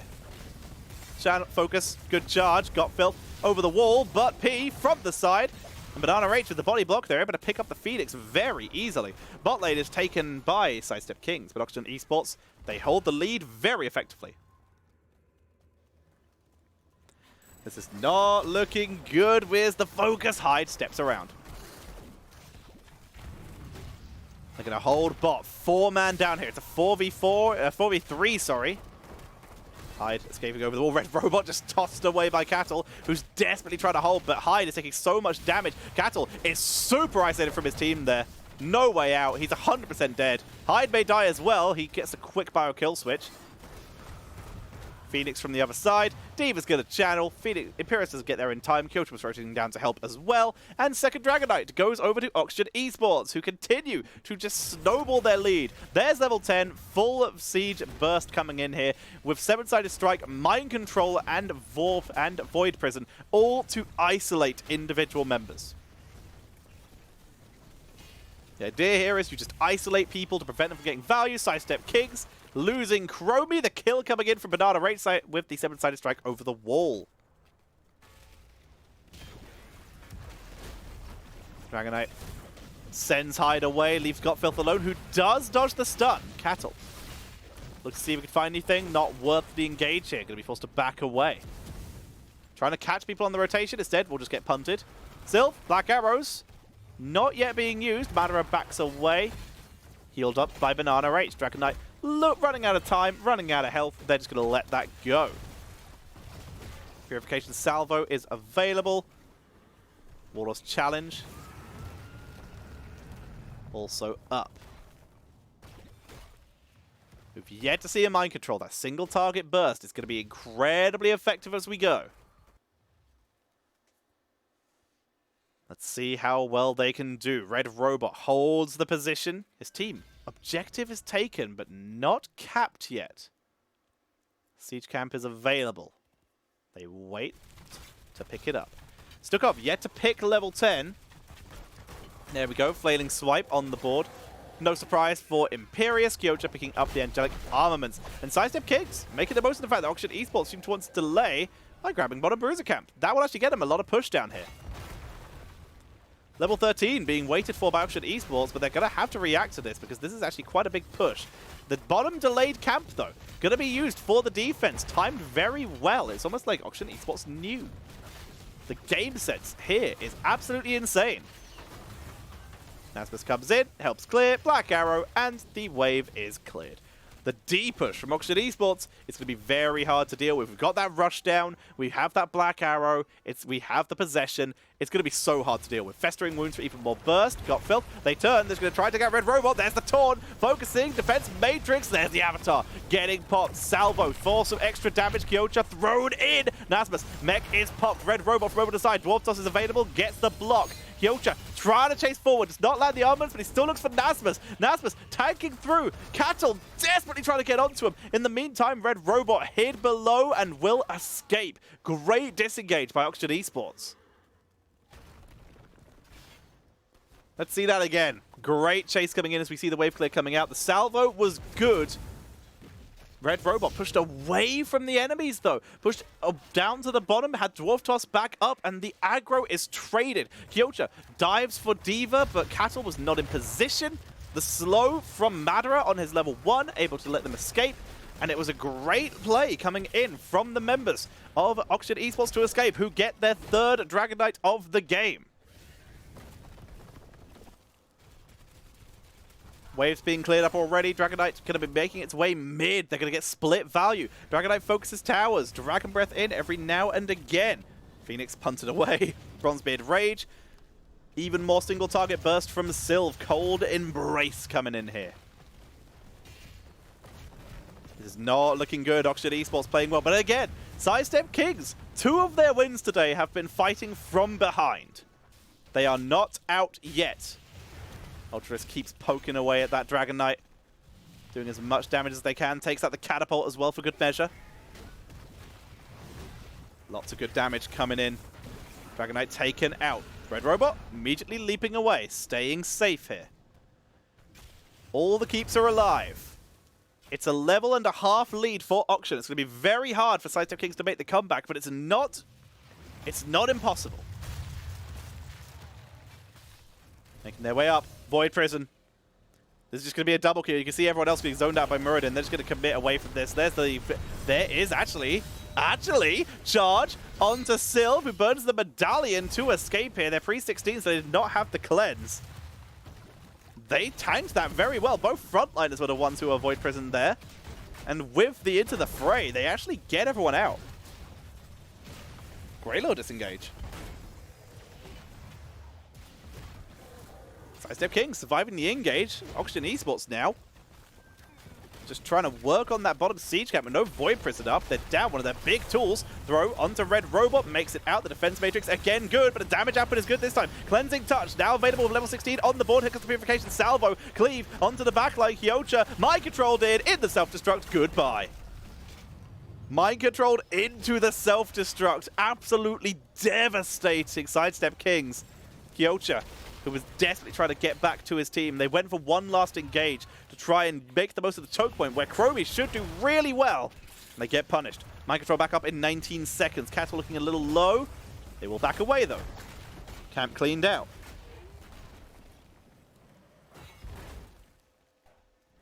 You can see Zeratul heading back up. He getting some good value up there, getting some really solid soak for his team. And clearing out, preventing that Bruiser Camp from getting damage. Bot lane, the only lane even really effectively damaged by Sidestep King so far. But again, we've seen how good Chromie can be late game. Cattle, quick stun, immediate cleanse onto Madara. Counter stun onto Cattle, but they still make their way forward. It's 4v5 right now as Kyocha comes in again. P, Prismat, not here. Grabs top lane. 16, just a little bit away from being soaked, so they're just going to start the Bruiser Camp. In the meantime, guess what? Time for Mercenaries. We're going to see the Bruiser camp being taken by Oxford Esports. Zeratal's pushing up top lane. They're just going to try and macro as best they can and keep their lead. They can now avoid a fight until level 20. That's the plan. But they might not need to. They keep getting kills, so it might not matter. Offensive cadence, percentage damage for the Phoenix. That's a big talent tier here. It's a huge boost for them. Armor reduction for Kyocera. Fantastic for the fights. Mind control finds no one. Great little dodge there. Medium cleanse being used by Banana Rage onto Nasmus. Zeratul is just pushing 2 lanes. Minions in the mid lane, catapults, and a Bruiser camp in top, and that is the end of Sidestep King's push. They can't afford to let Zeratul do this. Kyocera has been forced to go back. Kyocera will be forced to clean this up. And as such, double channel will be achieved by Oxford Esports. P already in position for the Dragon Knight. And they're just going to have to let it go. They can't contest it. They have to clear out top first. They have percentage damage. They can work on the Dragon Knight. But Sidestep Kings, if they stepped up, Muradin was in position to pick him off. Red Robot all ready to kill them out. Instead, Sidestep Kings, they play safe. Observer, there appears to be a fight happening. Phoenix barely surviving. Mech has gone. Salvo is burned. And we see Cattle forced back, mounting up. Dragon Breath clearing out the minions. D.Va, mechless now, sieging the point, level 20. Half a level away for Oxygen Esports. They creep forward piece by piece. Red Robot fishing for kills. Dragon Breath does do some very good damage. Dragon Knight holds for now. Good damage from Ultralisk, sieging in bit by bit. Mech is back. Down goes the tower. Focus Cattle, stuns Madeira. Uses the throw stun on level 16 to try and set that up, unable to do so. Dragon Knight putting some pressure onto mid keeps, and yet again, oh, level 20 mind control attempted as level 20 was just hit by Oxygen. Yet again, Sidestep Kings hold their keep. They look for Nasmus, he boosts out, counter stun onto Cattle, who is absolutely deleted by that 7-sided strike. Not even... Oh, Void Prism. That's bad. Hyde moves in. There's the mind control. That's the burst. Timeout onto Ultralisk, but he's just going to get deleted. Kyocera trying everything he can. There's the teleport out by Phoenix, but that's a triple kill. The keep is being focused down. Hyde is doing everything he can to live. He's using every keep at his disposal, but he's taken out. It's down to Gotfilth, the only living member of Sidestep Kings, to keep them in this. But that mind control setup, the Void Prism, is too good. We are seeing Oxygen Esports pushing in for the win. Everything is being burnt by Gotfilth to try and clear out, to try and buy time. 8 seconds for Garrosh. He's putting everything on the line for this, but it is too late. That is going to be game number 5. Going over to Oxygen Esports. They take the series and they hold their position at the top of the table. What an intense series, but Oxygen Esports in those last 2 games in particular, they looked like old Oxygen Esports. They looked like the Oxygen Esports from the previous weeks. They looked incredible. 9 kills to 1 at the end there. And those kills were on D.Va. The 1 kill is 2 D.Va mech kills added up. That is insane. What a performance coming in from the members of Oxygen. Great job, though, by everyone in that game, putting on a fantastic, entertaining series for us to see here. It was an absolute blast. I'm really excited to see what happens next. Stat-wise, you can see, though, Kyocera tried to clear, but Zeratul and D.Va both outsoaked him. The macro was too good. They weren't able to hold against the sheer rotational and push ability of Oxygen Esports. Oxygen Esports able to take a very, very strong lead there. And as such, they will claim the series. Nicely done. So, I'm just adjusting something quickly before I jump away from this screen. Is that just going to work this time? Of course it won't. Never actually just works. That would make my job easy. And we can't have that now, can we? Come on. Middle mouse drag, come on. Too far, too far, too far, too far. Got it. Okay. Alrighty, so that is series number 1, ladies and gentlemen, of our best of 5 series. What a performance from both of these teams. Sidestep Kings, they really are scaling. This is the best they have looked so far, but in those games, number 2 and 3 especially, there was an outdraft and outplay of Auction Esports by a pretty significant amount. They played the better game and the better performance. Well played by them. Auction Esports taking the series. Thank you for the sub, Jade Oceans. Thank you very much indeed. And CMM Burt, thank you very much for your follow. Welcome to the stream. Thanks for the commentary. You are welcome, Jade Oceans. Remember, if you are enjoying the show, make sure to drop that follow so that you can see when I go live, and a sub or a donation if you are enjoying it, so you can support the show. If you're watching on YouTube, maybe consider dropping a join. It is the button below the stream. Let's have a look at the table to see what that has done to the scores. Auction Esports now sit at 4-0 in their total series. What a performance so far by them, with a huge lead over everyone else behind them. A full series and 3 map difference on everyone.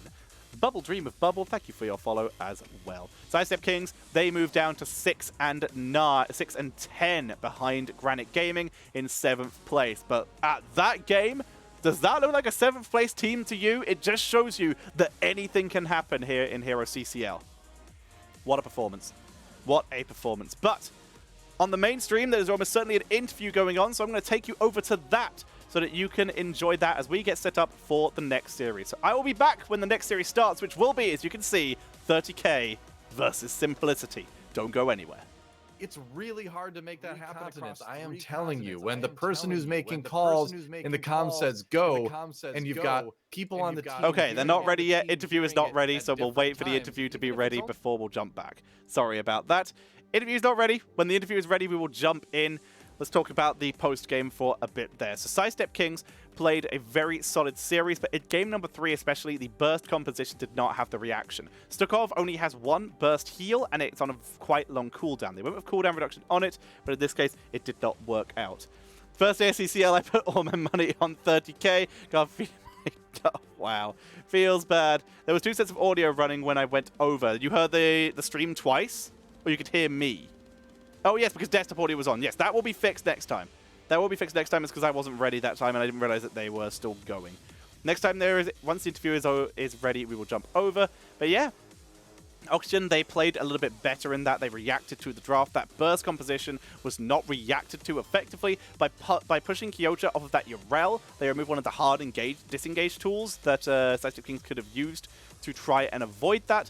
Other offlaners, they didn't really have anything left. With Diva already taken, there wasn't really anything that Sidestep Kings had that could have avoided those fights. Their hero pool is strong, but it didn't seem to have the tools needed to avoid the main fights in this set.